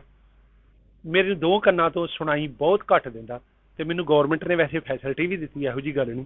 ਫੈਸਿਲਿਟੀ ਇਹ ਦਿੱਤੀ ਵੀ ਮੇਰੀ ਪੈਨਸ਼ਨ ਦੇ ਨਾਲ ਮੇਰੀ ਥੋੜ੍ਹਾ ਜਿਹਾ ਮੈਨੂੰ ਬੜੌਤੀ ਆ, ਤੇ ਮੈਨੂੰ ਮਤਲਬ ਕੰਨ ਜਿਹੜੇ ਆ ਮੇਰੇ 50% ਜਿਹੜੇ ਆ ਵੇਸਟ ਹੋ ਚੁੱਕੇ। ਤੇ ਇਸ ਕਾਰਗਿਲ ਦੀ ਲੜਾਈ ਦੇ ਦੌਰਾਨ ਸਾਡੀ ਰੈਜੀਮੈਂਟ ਨੂੰ, ਚੜ੍ਹਦੀ ਕਲਾ ਟੈਗਰ ਹਿੱਲ ਬਟਾਲੀਅਨ ਨੂੰ 2 VRC, 14 ਸੈਨਾ ਮੈਡਲ ਤੇ 13 ਜਿਹੜੇ ਆ ਉਹ GOCNC ਤੇ ਨਾਲ ਵਿਸ਼ੇਸ਼ ਸੈਨਾ ਮੈਡਲ ਜਿਹੜੇ ਆ ਸਾਡੀ ਬਟਾਲੀਅਨ ਨੂੰ ਜਿਹੜੇ ਆ ਮਿਲੇ। ਸੁਣਨ ਚ ਆਇਆ ਸੀਗਾ ਕਿ ਤੁਹਾਡੇ ਫਾਦਰ ਸਾਹਿਬ ਵੀ ਜਿਹੜੇ ਆ ਉਹ ਵੀ ਦੇਸ਼ ਲਈ ਸੇਵਾ ਕਰ ਰਹੇ ਆ, ਉਹ ਬੇਟਾ ਵੀ ਹੁਣ ਸੇਵਾ ਕਰ ਰਿਹਾ। ਸਾਡੀ ਜੀ ਤੀਜੀ ਪੀੜ੍ਹੀ ਫੌਜ ਦੇ ਵਿੱਚ ਆ, ਆਰਮੀ ਦੇ ਵਿੱਚ। ਮੇਰੇ ਜਿਹੜੇ ਫਾਦਰ ਸਾਹਿਬ ਸੀ, ਮੇਰੇ ਫਾਦਰ ਸਾਹਿਬ ਜਿਹੜੇ ਸੀ ਉਹ ਇਹ 9 ਸਿੱਖ ਬਟਾਲੀਅਨ ਦੇ ਵਿੱਚ ਸੀ, ਤੇ ਉਹਨਾਂ ਨੇ ਆਪਣੀ ਜਿਹੜੀ ਸਰਵਿਸ ਹੈ ਉਹਨਾਂ ਨੇ 18 ਸਾਲ ਸਰਵਿਸ ਕੀਤੀ। 18 ਸਾਲ ਸਰਵਿਸ ਕਰਨ ਤੋਂ ਬਾਅਦ ਮੇਰੇ ਫਾਦਰ ਸਾਹਿਬ ਰਿਟਾਇਰਮੈਂਟ ਆ ਗਏ, ਤੇ ਮੇਰੀ ਮਨ ਦੀ ਵੀ ਕੁਛ ਤਮੰਨਾ ਸੀ ਕਿ ਮੈਂ ਵੀ ਆਰਮੀ ਜੁਆਇਨ ਕਰਾਂ, ਤੇ ਮੈਂ ਆਰਮੀ ਜੁਆਇਨ ਕੀਤੀ। ਤੇ ਮੈਨੂੰ ਮਤਲਬ ਮੇਰੇ ਚੰਗੀ ਕਿਸਮਤ ਲਾ ਲਓ ਜਾਂ ਮੈਨੂੰ ਬਹੁਤ ਮੇਰੇ ਚੰਗੇ ਭਾਗ ਲਾ ਲਓ ਕਿ ਮੈਨੂੰ ਵੀ ਮੇਰੀ ਸਿੱਖ ਰੈਜੀਮੈਂਟ ਹੀ ਮਿਲੀ। ਮੇਰੇ ਫਾਦਰ ਸਾਹਿਬ 9 ਸਿੱਖ ਸੀ ਤੇ ਮੈਨੂੰ ਮਤਲਬ 8 ਸਿੱਖ ਫਿਰ ਰੈਜੀਮੈਂਟ ਮਿਲੀ। ਮੈਂ 8 ਸਿੱਖ ਦੇ ਵਿੱਚ 28 ਸਾਲ ਸੂਬੇਦਾਰ ਦੀ ਡਿਊਟੀ ਕੀਤੀ, ਤੇ ਫਿਰ ਮੇਰੀ ਚੰਗੀ ਕਿਸਮਤ ਕਿ ਮੈਨੂੰ ਮੇਰੇ ਬੇਟੇ ਨੂੰ ਵੀ ਉਸੇ ਜਗ੍ਹਾ ਹੀ ਨੌਕਰੀ ਕਰਨ ਦਾ ਮੌਕਾ ਮਿਲਿਆ। ਮੇਰਾ ਬੇਟਾ ਇਸ ਟਾਈਮ 8 ਸਿੱਖ ਚੜ੍ਹਦੀ ਕਲਾ ਬਟਾਲੀਅਨ ਦੇ ਵਿੱਚ ਸਰਵਿਸ ਕਰ ਰਿਹਾ ਜੀ। ਬਹੁਤ ਵਧੀਆ ਜੀ, ਬਹੁਤ ਵਧੀਆ। ਤੁਹਾਡਾ ਵੀ ਬੇਟਾ ਸੁਣਨ ਚ ਆਇਆ ਕਿ ਜਿਹੜਾ ਜੌਬ ਕਰ ਰਿਹਾ ਜੀ? ਹਾਂਜੀ ਹਾਂਜੀ, ਦੇਖੋ ਜੀ ਮੈਂ ਸੂਬੇਦਾਰ ਅੰਗਰੇਜ਼ ਸਿੰਘ ਇਸ ਟਾਈਮ ਤੇ ਐਕਸ, ਮੇਰਾ ਬੇਟਾ ਇਸ ਟਾਈਮ ਤੇ ਸਿਪਾਹੀ ਪ੍ਰਦੀਪ ਸਿੰਘ 23 ਸਿੱਖ ਜਿਹੜੀ ਇਸ ਟਾਈਮ ਦੇ ਉੱਤੇ ਗੰਗਾ ਨਗਰ, ਠੀਕ ਹੈ। ਇਹ ਬੇਟਾ ਮੇਰਾ ਬਾਕਸਰ ਆ, ਨੈਸ਼ਨਲ ਦੇ ਵਿੱਚੋਂ ਉਹਨੇ ਬ੍ਰਾਊਨ ਮੈਡਲ ਹਾਸਲ ਕੀਤਾ ਹੋਇਆ ਵਾ, ਤੇ ਬੜੀ ਚੜ੍ਹਦੀ ਕਲਾ ਦਾ ਉਹ ਮੇਰਾ ਜਵਾਨ ਆ, ਤੇ ਬੜੀ ਸਾਨੂੰ ਮਤਲਬ ਕਿ ਅਸੀਂ ਗਰਵ ਮਹਿਸੂਸ ਕਰਦੇ ਹਾਂ ਵੀ ਅੱਗੇ ਵੀ ਸਾਡਾ ਗਾਂ ਜਿਹੜੀ ਇਹ ਪੀੜ੍ਹੀ ਆ ਆਰਮੀ ਦੇ ਨਾਲ ਮਤਲਬ ਕੀ ਆ ਵੀ ਤਲੁਕਾਤ ਰੱਖੇ, ਤੇ ਅਸੀਂ ਦੇਸ਼ ਦੀ ਮਤਲਬ ਸੇਵਾ ਕਰਦੇ ਰਹੀਏ। ਜੇ ਸਾਨੂੰ ਅੱਜ ਵੀ ਕੋਈ ਮੈਸੇਜ ਭੇਜਦੀ ਗੌਰਮੈਂਟ ਕੋਈ ਪਾਕਿਸਤਾਨ ਦੇ ਨਾਲ ਜਾਂ ਚਾਈਨਾ ਦੇ ਨਾਲ, ਦੇਖੋ ਜਿੱਦਾਂ ਥੋੜ੍ਹਾ ਘੁਸਪੈਠ ਚੱਲ ਰਹੀ ਆ, ਤੇ ਅਸੀਂ ਬਿਲਕੁਲ ਤਿਆਰ ਬੈਠੇ ਹਾਂ। ਸਾਡੀ ਆਲਰੇਡੀ ਜੀ ਕੀ ਆਂਦੇ ਹੁੰਦੇ, ਸਾਡਾ ਗਰੁੱਪ ਹੈ ਇੱਕ ਚੜ੍ਹਦੀ ਕਲਾ ਪਲਟਨ ਬਟਾਲੀਅਨ ਦਾ, ਕੋਈ ਵੀ ਸਾਡਾ ਮੈਸੇਜ ਹੁੰਦਾ ਅਸੀਂ ਇੱਕ ਦੂਜੇ ਨੂੰ ਪਾਸ ਕਰਦੇ ਹਾਂ, ਤੇ ਅੱਜ ਵੀ ਅਸੀਂ ਜਾਣ ਵਾਸਤੇ ਤਿਆਰ ਹਾਂ। ਸਾਨੂੰ ਕਿਸੇ ਵੀ ਬਾਰਡਰ ਦੇ ਉੱਤੇ ਭੇਜਣ ਨੂੰ ਕੋਈ ਸਾਨੂੰ ਕਿਸੇ ਵੀ ਬਰੀਫਿੰਗ ਦੀ, ਸਾਨੂੰ ਕਿਸੇ ਟ੍ਰੇਨਿੰਗ ਦੀ ਜ਼ਰੂਰਤ ਨਹੀਂ। ਅਸੀਂ ਖੁਦ ਆਪਣੇ ਆਪ ਨੂੰ ਅਜੇ ਤੱਕ ਫਿਜ਼ੀਕਲ ਫਿਟਨੈਸ ਦੇ ਵਿੱਚ ਰੱਖਿਆ ਹੋਇਆ ਵਾ, ਤੇ ਸਾਨੂੰ ਬਹੁਤ ਬਹੁਤ ਕੀ ਆਂਦੇ ਹੁੰਦੇ ਆ ਤੁਹਾਡਾ ਧੰਨਵਾਦ, ਠੀਕ ਹੈ। ਤੇ ਬੇਟੇ ਦੀ ਜਿਹੜੀ ਤੁਸੀਂ ਗੱਲ ਕਰਦੇ ਜੇ, ਬੇਟਾ ਮੇਰਾ ਜਦੋਂ 23 ਸਿੱਖ ਸੈਂਟਰ ਦੇ ਵਿੱਚ ਖੜੀ ਹੋਈ ਸੀ, ਉਹ 2013 ਦੇ ਵਿੱਚ ਪਲਟਨ ਖੜੀ ਸੀ, 13 ਜੀ ਭਰਤੀ ਹੋਇਆ ਸੀ, ਤੇ ਉਹਦੇ ਸੂਬੇਦਾਰ ਸਾਡੇ ਗੁਰਧਿਆਨ ਸਾਹਿਬ ਜਿਹੜੇ ਸੀ ਮੇਰੀ 8 ਸਿੱਖ ਚੜ੍ਹਦੀ ਕਲਾ ਬਟਾਲੀਅਨ ਦੇ, ਉਹ 23 ਸਿੱਖ ਦੇ SM ਗਏ ਸੀ, ਤੇ ਉਹਨਾਂ ਨਾਲ ਵੈਸੇ ਹੀ ਮੈਂ ਗੱਲਬਾਤ ਕੀਤੀ। ਮੈਂ ਬੇਟਾ ਆਪਣਾ ਜਿਹੜਾ ਉਹ ਗੇਮ ਵਾਲਾ ਵਾ, ਤੇ ਤੁਸੀਂ ਆਪਣੀ ਪਲਟਨ ਦੇ ਵਿੱਚ ਉਹਨੂੰ ਲੈ ਲਓ, ਤੇ ਉਹਨਾਂ ਨੇ ਬੇਟੇ ਦੀ ਗੇਮ ਦੇਖਦੇ ਹੋਏ ਆਪਣੀ ਪਲਟਨ ਦੇ ਵਿੱਚ ਲਿਆ, ਤੇ ਬੇਟਾ ਬਹੁਤ ਵਧੀਆ ਆਪਣੀ ਪਲਟਨ ਦੇ ਵਿੱਚ ਗੇਮ ਜਿਹੜੀ ਉਹ ਖੇਡ ਰਿਹਾ। ਉਹਨੇ ਤੁਹਾਨੂੰ ਅਵਾਰਡ ਮੈਂ ਅੱਗੇ ਪਹਿਲੇ ਦੱਸ ਚੁੱਕਾ ਹਾਂ। ਚੀਨ ਦੀ ਜਿਹੜੀ ਤੁਸੀਂ ਚੀਨ ਦੀ ਗੱਲ ਕੀਤੀ, ਚੀਨ ਦੇ ਨਾਲ ਵਿਵਾਦ ਜਿਹੜਾ ਕਾਫੀ ਟਾਈਮ ਤੋਂ ਚੱਲ ਰਿਹਾ, ਗਲਵਾਨ ਘਾਟੀ ਦੇ ਵਿੱਚ ਹੀ ਹੁਣ ਜਿਹੜੇ ਥੋੜ੍ਹੇ ਟਾਈਮ ਪਹਿਲਾਂ ਜਵਾਨ ਜਿਹੜੇ ਸ਼ਹੀਦ ਹੋਏ, ਉਸ ਨੂੰ ਤੁਸੀਂ ਕਿਸ ਤਰੀਕੇ ਨਾਲ ਵੇਖਦੇ ਹੋ? ਦੇਖੋ ਜੀ, ਇਹ ਅਸੀਂ ਤੇ ਹੁਣ ਗਰਾਊਂਡ ਦੇ ਉੱਤੇ ਤੇ ਅਸੀਂ ਜਾ ਨਹੀਂ ਪਾਏ। ਅਸੀਂ ਤਾਂ ਜੋ ਵੀ ਮੀਡੀਆ TV ਦੇ ਉੱਤੇ ਦੱਸ ਰਹੀ ਆ, ਉਸ TV ਦੇ ਉੱਤੇ ਦੇਖਦੇ ਹੋਏ ਅਸੀਂ ਆਪਣੇ ਉਸ ਚੀਜ਼ ਨੂੰ ਗੈਸ ਲਾਉਨੇ ਆ। ਲੇਕਿਨ ਜਿਹੜਾ ਅਚਾਨਕ ਉਸ ਦਿਨ ਇਹ ਨਦੀ ਦੇ ਉੱਤੇ ਜਿਹੜਾ ਇੱਕ ਨਦੀ ਵਿਖਾ ਰਹੇ ਉਹਦੇ ਵਿੱਚ ਵੀ ਆਪਣੇ ਕੁਛ ਨੁਮਾਇੰਦੇ ਸੀ ਉੱਥੇ ਘੱਟ ਨਫਰੀ ਸੀ, ਤੇ ਚਾਈਨਾ ਦੀ ਜਿਹੜੀ ਨਫਰੀ ਬਹੁਤ ਜ਼ਿਆਦਾ ਸੀ, ਔਰ ਉਹਨਾਂ ਦੇ ਕੋਲੇ ਉਹ ਹਥਿਆਰ ਕੁਛ ਤਾਰਾਂ ਵਗੈਰਾ ਵਿਖਾ ਰਹੇ ਆ, ਜਿਹੜੀਆਂ ਤਾਰਾਂ ਦੇ ਨਾਲ ਕਹਿੰਦੇ ਵੀ ਉਹਨਾਂ ਨੇ ਮਤਲਬ ਤਾਰਾਂ ਦੇ ਨਾਲ ਉਹਨਾਂ ਨੇ ਮਤਲਬ ਆਪਣੇ ਜਵਾਨ ਜਿਹੜੇ ਉੱਥੇ ਸ਼ਹੀਦ ਕੀਤੇ ਹੋਏ ਨੇ। ਤੇ ਬਾਕੀ ਜ਼ਿਆਦਾ ਅਸੀਂ ਉਸ ਬਾਰੇ ਕੋਈ ਗਰਾਊਂਡ ਤੇ ਜਾਈਏ ਤੇ ਫਿਰ ਸਾਨੂੰ ਪਤਾ ਲੱਗੇਗਾ, ਨਹੀਂ ਤੇ ਸਾਨੂੰ ਉਹਦੇ ਬਾਰੇ ਕੋਈ ਨਹੀਂ ਜ਼ਿਆਦਾ ਜਾਣਕਾਰੀ ਨਹੀਂ। ਹੁਣ ਮੋਦੀ ਸਾਹਿਬ ਵੀ ਅੱਗੇ ਜਾ ਕੇ ਆਏ ਨੇ ਲੇਹ ਦੇ ਵਿੱਚ, ਉਸ ਤੋਂ ਬਾਅਦ ਹੋਰ ਵੀ ਮੈਂਬਰ ਜਿਹੜੇ ਨੇ ਇਸ ਕਾਂਗਰਸ ਦੇ ਉਸ 'ਤੇ ਜਾ ਰਹੇ ਨੇ BJP ਦੇ, ਤੇ ਜਵਾਨਾਂ ਨੂੰ ਮਤਲਬ ਕਾਫੀ ਉਹਨਾਂ ਫੈਸਿਲਿਟੀ ਵੀ ਦਿੱਤੀ ਹੋਈ ਆ। ਜਿਹੜੇ MH ਦੇ ਵਿੱਚ ਲੇਹ ਦੇ ਵਿੱਚ ਸੀ ਜਵਾਨ, ਉਹਨਾਂ ਨੂੰ ਵੀ ਹੁਣ ਜਿਹੜੀ ਉਹ ਸਰਕਾਰ ਉਹਨਾਂ ਨੂੰ ਮਿਲ ਕੇ ਆਈ ਆ, ਕੀ ਉਹਨਾਂ ਨੂੰ ਫੈਸਿਲਿਟੀਆਂ ਦੇ ਕੇ ਆਏ ਨੇ ਕਿ ਇਹਦੇ ਬਾਰੇ ਸਾਨੂੰ ਅਜੇ ਕੋਈ ਨਹੀਂ ਜਾਣਕਾਰੀ ਨਹੀਂ। ਆਖਰੀ ਸਵਾਲ ਹੈ ਕਿ ਪਾਕਿਸਤਾਨ ਆਪਣੀਆਂ ਜਿਹੜੀਆਂ ਨਾਪਾਕ ਹਰਕਤਾਂ ਤੋਂ ਬਾਜ਼ ਨਹੀਂ ਆ ਰਿਹਾ, ਕੀ ਕਹਿਣਾ ਚਾਹੁੰਦੇ ਹੋ?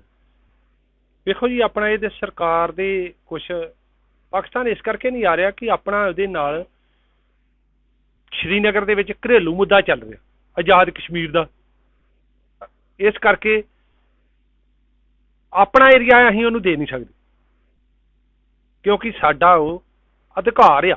ਸਾਡਾ ਮਤਲਬ ਜਿਹੜਾ ਵੈਸੇ ਤੇ ਉਹ ਏਰੀਆ ਆਪਣਾ ਵਾ, ਪਾਕਿਸਤਾਨ ਨੇ ਕੁਛ 1946 ਦੇ ਵਿੱਚ ਉਹ ਲੈ ਚੁੱਕਾ, ਪਰ ਉਹ ਇਸ ਕਰਕੇ ਕਿ ਆਪਣੇ ਦੇਸ਼ ਨੂੰ ਉਹ ਲਗਾਤਾਰ ਕਮਜ਼ੋਰ ਕਰ ਰਿਹਾ ਨਸ਼ੇ ਦੇ ਪੱਖ ਦੇ ਨਾਲ। ਜੇਕਰ ਉਹਦਾ ਉੱਥੋਂ ਨਹੀਂ ਚਾਰਾ ਚੱਲ ਰਿਹਾ, ਜਵਾਨ ਸਾਡੇ ਤਗੜੇ ਆ, ਇੰਡੀਅਨ ਆਰਮੀ ਦੇ ਜਵਾਨ ਮਤਲਬ ਉਹਨੂੰ ਘੁਸਪੈਠ ਨਹੀਂ ਕਰਦੇ, ਔਰ ਉਹ ਪੰਜਾਬ ਦੀ ਤਰਫ ਦੇ ਵਿੱਚੋਂ ਜਵਾਨਾਂ ਨੂੰ ਨਸ਼ੇ ਦੇ ਨਾਲ ਕਮਜ਼ੋਰ ਕਰ ਰਿਹਾ। ਪਾਕਿਸਤਾਨ ਦੀ ਇਹ ਸਭ ਤੋਂ ਵੱਡੀ ਮਤਲਬ ਇੱਕ ਚਾਲ ਆ ਵੀ ਜਿਸ ਨੂੰ ਕਦੇ ਵੀ ਮਾਰਨਾ ਹੋਵੇ ਮਾਰਨਾ ਹੋਵੇ ਉਹਨੂੰ ਹਥਿਆਰ ਨਾਲ ਨਹੀਂ ਮਰਦਾ, ਤੇ ਉਹਨਾਂ ਦੀ ਜਵਾਨੀ ਨੂੰ ਗਰਕ ਕਰਦੇ ਹੋ ਨਸ਼ੇ ਦੇ ਨਾਲ। ਉਹ ਆਪਣੀ ਜਵਾਨੀ ਨੂੰ, ਪੰਜਾਬ ਦੀ ਜਵਾਨੀ ਨੂੰ, ਕਿਉਂਕਿ ਆਪਣਾ ਤਕਰੀਬਨ 1300 ਕਿਲੋਮੀਟਰ ਦਾ ਏਰੀਆ ਪਾਕਿਸਤਾਨ ਦੇ ਨਾਲ ਲੱਗਦਾ ਵਾ, 1300 ਕਿਲੋਮੀਟਰ ਦਾ ਏਰੀਆ ਲੱਗਦਾ। ਉਹ ਚਾਹੁੰਦਾ ਕਿ ਇਸ ਨੂੰ ਮਤਲਬ ਹਿੰਦੁਸਤਾਨ ਨੂੰ ਜੇ ਅਗਰ ਅਸੀਂ ਹਥਿਆਰਾਂ ਨਾਲ ਨਹੀਂ ਮਾਰ ਸਕਦੇ ਤੇ ਆਪਾਂ ਉਹਨੂੰ ਮਤਲਬ ਨਸ਼ੇ ਨਾਲ ਗਰਕ ਕੀਤਾ ਜਾਵੇ। ਇਸ ਕਰਕੇ ਪੂਰੀ ਸਮਗਲਿੰਗ ਆਪਣੀ ਹੀਰੋਨ ਸਮੈਕ ਨਸ਼ੇ ਦੇ ਥਰੂ ਜਿਹੜਾ ਵਾ ਹਿੰਦੁਸਤਾਨ ਨੂੰ ਗਰਕ ਕਰਨ ਤੇ ਤੁਲਿਆ। ਕਸ਼ਮੀਰ ਦੇ ਵਿੱਚ ਜਿਹੜੀ ਰੋਜ਼ ਕੋਈ ਨਾ ਕੋਈ ਮੰਦਭਾਗੀ ਖਬਰ ਸਾਹਮਣੇ ਆਉਂਦੀ, ਇੰਨੇ ਜਵਾਨ ਸ਼ਹੀਦ ਹੋ ਗਏ ਜਾਂ ਇੰਨੇ ਜਵਾਨਾਂ ਦਾ ਜਿਹੜਾ ਮੁੱਠਭੇੜ ਦੇ ਵਿੱਚ ਜਿਹੜਾ ਆ ਉਹ ਸ਼ਹੀਦੀ ਜਿਹੜੀ ਉਹਨਾਂ ਨੇ ਪ੍ਰਾਪਤ ਕੀਤੀ ਆ। ਸੋ ਤੁਹਾਨੂੰ ਨਹੀਂ ਲੱਗਦਾ ਕਿ ਇਹ ਬੈਠ ਕੇ ਜਿਹੜੀ ਟੇਬਲ ਦੇ ਉੱਤੇ ਇੱਕ ਗੱਲ ਹੋ ਜਾਣੀ ਚਾਹੀਦੀ ਆ, ਜਵਾਨ ਜਿਹੜੇ ਆ ਉਹ ਸ਼ਹੀਦ ਨਹੀਂ ਹੋਣੇ ਚਾਹੀਦੇ? ਐਕਚੁਅਲੀ ਤੇ ਇਹਦਾ ਬਹਿ ਕੇ ਵੀ ਮੁੱਦਾ ਸੁਲਝਾਇਆ ਜਾ ਸਕਦਾ, ਪਰ ਲੇਕਿਨ ਆਪਣੀ ਕੁਛ ਹਿੰਦੁਸਤਾਨ ਦੀ ਮਤਲਬ ਪਾਲਿਸੀ ਲਾ ਲਓ, ਉਹ ਆਪਣਾ ਏਰੀਆ ਬਾਰ-ਬਾਰ ਮੰਗ ਰਿਹਾ ਸਾਡੇ ਕੋਲ, ਤੇ ਆਪਾਂ ਏਰੀਆ ਉਹਨੂੰ ਦੇ ਨਹੀਂ ਸਕਦੇ। ਤੇ ਇਸ ਕਰਕੇ ਇਹਦਾ ਕੋਈ ਜਾਂ ਤੇ ਕੋਈ UNO ਦੇ ਵਿੱਚ ਇਹਦਾ ਕੋਈ ਮੁੱਦਾ ਉੱਠੇ, UNO ਦੇ ਅਧਿਕਾਰੀ ਬੈਠਣ, ਮਤਲਬ UNO ਇਹਦਾ ਮਸਲੇ ਨੂੰ ਹੱਲ ਕਰ ਸਕਦੀ ਆ। ਦੋਵੇਂ ਮੁਲਕ ਬਹਿ ਕੇ ਨਹੀਂ ਹੱਲ ਕਰ ਸਕਦੇ, ਕਿਉਂਕਿ UNO ਦੇ ਨੁਮਾਇੰਦੇ ਜਿਹੜੇ ਆ ਜਿੰਨੇ ਵੀ ਆਪਣੀਆਂ ਕੰਟਰੀਆਂ ਨੇ UNO ਦੇ ਅੰਡਰ ਆਉਂਦੀਆਂ। UNO ਬਹਿ ਕੇ ਅਮਰੀਕਾ, ਫਰਾਂਸ, ਵੱਡੇ ਵੱਡੇ ਜਿੰਨੇ ਮੁਲਕ ਪਾਵਰਫੁਲ ਮੁਲਕ ਆ ਉਹ ਬੈਠਣ, ਰਾਜਦੂਤ ਬੈਠਣ ਤੇ ਮੁਲਕ ਨੂੰ ਮਤਲਬ ਇਸ ਮਸਲੇ ਨੂੰ ਹੱਲ ਕਰਕੇ ਤੇ ਇਹਦਾ ਕੋਈ ਨਾ ਕੋਈ ਸਿੱਟਾ ਕੱਢ ਸਕਦੇ। ਜ਼ਮੀਨ ਭਾਰਤ ਦੀ, ਕਬਜ਼ਾ ਪਾਕਿਸਤਾਨ ਦਾ। ਕਬਜ਼ਾ ਇਸ ਕਰਕੇ ਪਾਕਿਸਤਾਨ ਦਾ, ਜ਼ਮੀਨ ਭਾਰਤ ਦੀ ਇਸ ਕਰਕੇ ਆ ਕਿ ਉਸ ਟਾਈਮ ਦੇ ਉੱਤੇ ਮਤਲਬ ਤੁਸੀਂ ਵੀ ਹਿਸਟਰੀ ਪੜ੍ਹਦੇ ਹੋ, ਰਾਜੇ ਹਰੀ ਸਿੰਘ ਦਾ ਰਾਜ ਹੋਣ ਕਰਕੇ ਚਲੋ ਗੌਰਮੈਂਟ ਨੇ ਬੜਾ ਅੱਛਾ ਕੀਤਾ ਵੀ ਧਾਰਾ 370 ਹਟਾਤੀ। ਧਾਰਾ 370 ਹਟਾਉਣ ਦੇ ਨਾਲ ਹਿੰਦੁਸਤਾਨ ਨੂੰ ਪਾਵਰ ਅਧਿਕਾਰ ਮਿਲ ਗਿਆ। ਪਾਵਰ ਅਧਿਕਾਰ ਮਿਲਣ ਦੇ ਨਾਲ ਹੁਣ ਉਹਦਾ ਮਸਲਾ ਕੁਛ ਸੁਲਝਣ ਦੀ ਉਮੀਦ ਜਾਗ ਰਹੀ ਆ ਵੀ ਸ਼ਾਇਦ ਉੱਥੇ ਮਤਲਬ ਜਿਹੜੀ ਆ ਉਮੀਦ ਜਾਗੇ ਤੇ ਮਤਲਬ ਲੋਕ ਜਿਹੜੇ ਆ ਜਦੋਂ ਬਸ਼ਿੰਦੇ ਇੱਥੋਂ ਵਸਣਗੇ ਉੱਥੋਂ ਦੀ ਜਿਹੜੀ ਆ ਮਿਲੀਟੈਂਸੀ ਘਟੇਗੀ। ਵੈਸੇ ਮਿਲੀਟੈਂਸੀ ਘਟ ਚੁੱਕੀ ਆ ਕਾਫੀ। ਜਿਸ ਟਾਈਮ ਅਸੀਂ 90, 92, 93 ਦੇ ਵਿੱਚ ਉੱਥੇ ਰਿਹਾ ਮੈਂ, ਉਸ ਵੇਲੇ ਮਿਲੀਟੈਂਸੀ ਬਹੁਤ ਸਿਖਰ ਦੇ ਉੱਤੇ ਸੀ। ਇਸ ਟਾਈਮ ਮਿਲੀਟੈਂਸੀ ਤਕਰੀਬਨ ਇੱਕਾ ਦੁੱਕਾ ਵਾ, ਜ਼ਿਆਦਾ ਨਹੀਂ ਹੈਗੀ, ਮਤਲਬ ਹੁਣ ਵੀ ਮਿਲੀਟੈਂਸੀ ਦੇ ਉੱਤੇ ਕਾਫੀ ਕੰਟਰੋਲ। ਜਿਹੜੇ ਜਵਾਨਾਂ ਦੀ ਜਿਹੜੀ ਆ ਆਪਾਂ ਬਹਾਦਰੀ ਜਿਹੜੀ ਆ ਪੰਜਾਬ ਦੀ, ਖਾਸ ਤੌਰ ਤੇ ਸਿੱਖ ਰੈਜੀਮੈਂਟ ਦੀ ਹਰ ਸਗਾ ਜਿਹੜੀ ਆ ਵੇਖਣ ਨੂੰ ਮਿਲਦੀ ਆ। ਬਹਾਦਰੀ ਦੇ ਤੁਸੀਂ ਦੱਸਣਾ ਚਾਹੋ ਕਿਸ ਤਰ੍ਹਾਂ ਦੀ ਬਹਾਦਰੀ ਔਰ ਕੀ ਕਿੱਸਾ ਜਿਹੜਾ ਜੁੜਿਆ ਜਾਂਦਾ ਇੱਕ ਬਹਾਦਰੀ ਨਾਲ? ਦੇਖੋ ਇਸ ਕਰਕੇ ਪੰਜਾਬ ਦੀ, ਕਿਉਂਕਿ ਪੰਜਾਬ ਦੀ ਤਕਰੀਬਨ ਆਵਾਮ ਸਾਡੀਆਂ ਜਿਹੜੀਆਂ ਇਸ ਟਾਈਮ ਸਿੱਖ ਰੈਜੀਮੈਂਟ ਦੀਆਂ ਪੰਜਾਬ ਦੇ ਵਿੱਚ 20 ਬਟਾਲੀਅਨ 22 ਬਟਾਲੀਅਨ ਇਸ ਟਾਈਮ ਡਿਊਟੀ ਦੇ ਉੱਤੇ ਆ, ਤੇ ਜਿਹਦੇ ਵਿੱਚੋਂ ਤਕਰੀਬਨ ਆਪਣੀਆਂ ਜਿਹੜੀਆਂ ਨੇ 6 ਤੋਂ 7 ਬਟਾਲੀਅਨ ਸ਼੍ਰੀਨਗਰ ਦੇ ਵਿੱਚ ਹੀ ਡਿਪਲਾਈ ਆ। ਸ਼੍ਰੀਨਗਰ ਦੇ ਡਿਪਲਾਈ ਹੋਣ ਦੇ ਨਾਤੇ ਇਸ ਕਰਕੇ ਆਪਣੇ ਜਵਾਨ ਤਕਰੀਬਨ ਉੱਥੇ ਸ਼ਹੀਦ ਹੁੰਦੇ ਆ। ਪਰ ਲੇਕਿਨ ਬੜਾ ਦੁੱਖ ਨਾਲ ਕਹਿਣਾ ਪੈ ਰਿਹਾ ਵੀ ਸਾਡੀ ਬੜੇ ਅੱਛੇ ਜਵਾਨ ਜਿਹੜੇ ਆ ਉੱਥੋਂ ਚੰਗੇ ਭਲੇ ਅਸੀਂ ਘਰੋਂ ਭੇਜਦੇ ਆ ਤੇ ਖਫਨਾਂ ਦੇ ਵਿੱਚ ਲਪੇਟ ਕੇ ਤੇ ਸਾਡੇ ਕੋਲ ਪਹੁੰਚਦੇ ਆ। ਜਿਸ ਤਰ੍ਹਾਂ ਤੁਸੀਂ ਪਹਿਲਾਂ ਦੱਸ ਰਹੇ ਸੀਗੇ ਕਿ ਪਾਕਿਸਤਾਨ ਦੇ ਜਿਹੜੇ ਜਵਾਨ ਆ ਉਹਨਾਂ ਦੇ ਵਿੱਚ ਜਿਹੜਾ ਬਿਲਕੁਲ ਵੀ ਜੋਸ਼ ਨਹੀਂ ਹੁੰਦਾ, ਡਰਪੋਕ ਆ, ਡਰੇ, ਤੁਸੀਂ ਜਿਹੜਾ ਮਹਿਸੂਸ ਕੀਤਾ ਕਿ ਉਹ ਡਰੇ ਸੀਗਾ, ਕੀ ਸੀ ਗੱਲ? ਵੇਖੋ ਜਿਹੜਾ ਪਾਕਿਸਤਾਨ ਦਾ ਜਿਹੜਾ, ਵੈਸੇ ਇਹ ਗੱਲ ਮੈਨੂੰ ਕਹਿਣੀ ਤਾਂ ਨਹੀਂ ਚਾਹੀਦੀ, ਪਰ ਫਿਰ ਵੀ ਮੈਂ ਇੱਕ ਨਪੋਲੀਅਨ ਦੀ ਲਿਖੀ ਕਿਤਾਬ ਦੀ ਜ਼ਰੂਰ ਕਹਾਂਗਾ ਵੀ ਨਪੋਲੀਅਨ ਨੇ ਇਹ ਗੱਲ ਜ਼ਰੂਰ ਲਿਖੀ ਆ ਵੀ ਹਿੰਦੁਸਤਾਨ ਦਾ ਜਿਹੜਾ ਜਵਾਨ ਆ ਉਹ ਬਹੁਤ ਜ਼ਿਆਦਾ ਤਗੜਾ, ਬਹੁਤ ਜ਼ਿਆਦਾ ਪਾਵਰਫੁਲ ਹੈ। ਹਿੰਦੁਸਤਾਨ ਦਾ ਜਵਾਨ ਇੰਨਾ ਪਾਵਰਫੁਲ ਆ, ਨਪੋਲੀਅਨ ਮਤਲਬ ਲਿਖ ਕੇ ਗਿਆ ਵੀ ਮੇਰੇ ਕੋਲ ਹਿੰਦੁਸਤਾਨ ਦਾ ਜੇ ਅਗਰ ਜਵਾਨ ਹੋਵੇ ਤੇ ਮੇਰੇ ਕੋਲ ਵੈਪਨ ਹੋਵੇ ਜਾਪਾਨ ਦਾ, ਤੇ ਮੈਂ ਪੂਰੇ ਵਰਲਡ ਦੇ ਉੱਤੇ ਕਬਜ਼ਾ ਕਰ ਸਕਦਾ ਜੀ। ਸੋ ਇਹ ਸੀਗੇ ਜਿਹੜੇ ਜਵਾਨ ਜਿਨ੍ਹਾਂ ਨੇ ਉਸ ਟਾਈਮ ਜਿਹੜਾ ਆ ਉਹ ਆਪਣੇ ਪਿੰਡੇ ਤੇ ਜਿਹੜਾ ਆ ਸਾਰਾ ਜਿਹੜੀ ਆ ਜੰਗ ਨੂੰ ਜਿਹੜਾ ਹੈ ਹੰਡਾਇਆ, ਔਰ ਆਪਾਂ ਕੋਸ਼ਿਸ਼ ਕਰਦੇ ਹਾਂ ਕਿ ਹੋਰ ਵੀ ਜਿਹੜੇ ਲੋਕਾਂ ਨੂੰ ਇਸ ਤਰੀਕੇ ਨਾਲ ਜਿਹੜਾ ਤੁਹਾਡੇ ਨਾਲ ਮਨਾਉਂਦੇ ਰਵਾਂਗੇ, ਔਰ ਅਸੀਂ ਸਲਾਮ ਕਰਦੇ ਹਾਂ ਉਹਨਾਂ ਸ਼ਹੀਦਾਂ ਨੂੰ ਜਿਨ੍ਹਾਂ ਨੇ ਸ਼ਹਾਦਤ ਦੇ ਕੇ ਜਿਹੜਾ ਅੱਜ ਦੇਸ਼ ਨੂੰ ਜਿਹੜੇ ਆਜ਼ਾਦੀ ਦਵਾਈ। ਅਜਨਾਲਾ ਤੋਂ Vishal Sharma report, daily post Punjabi.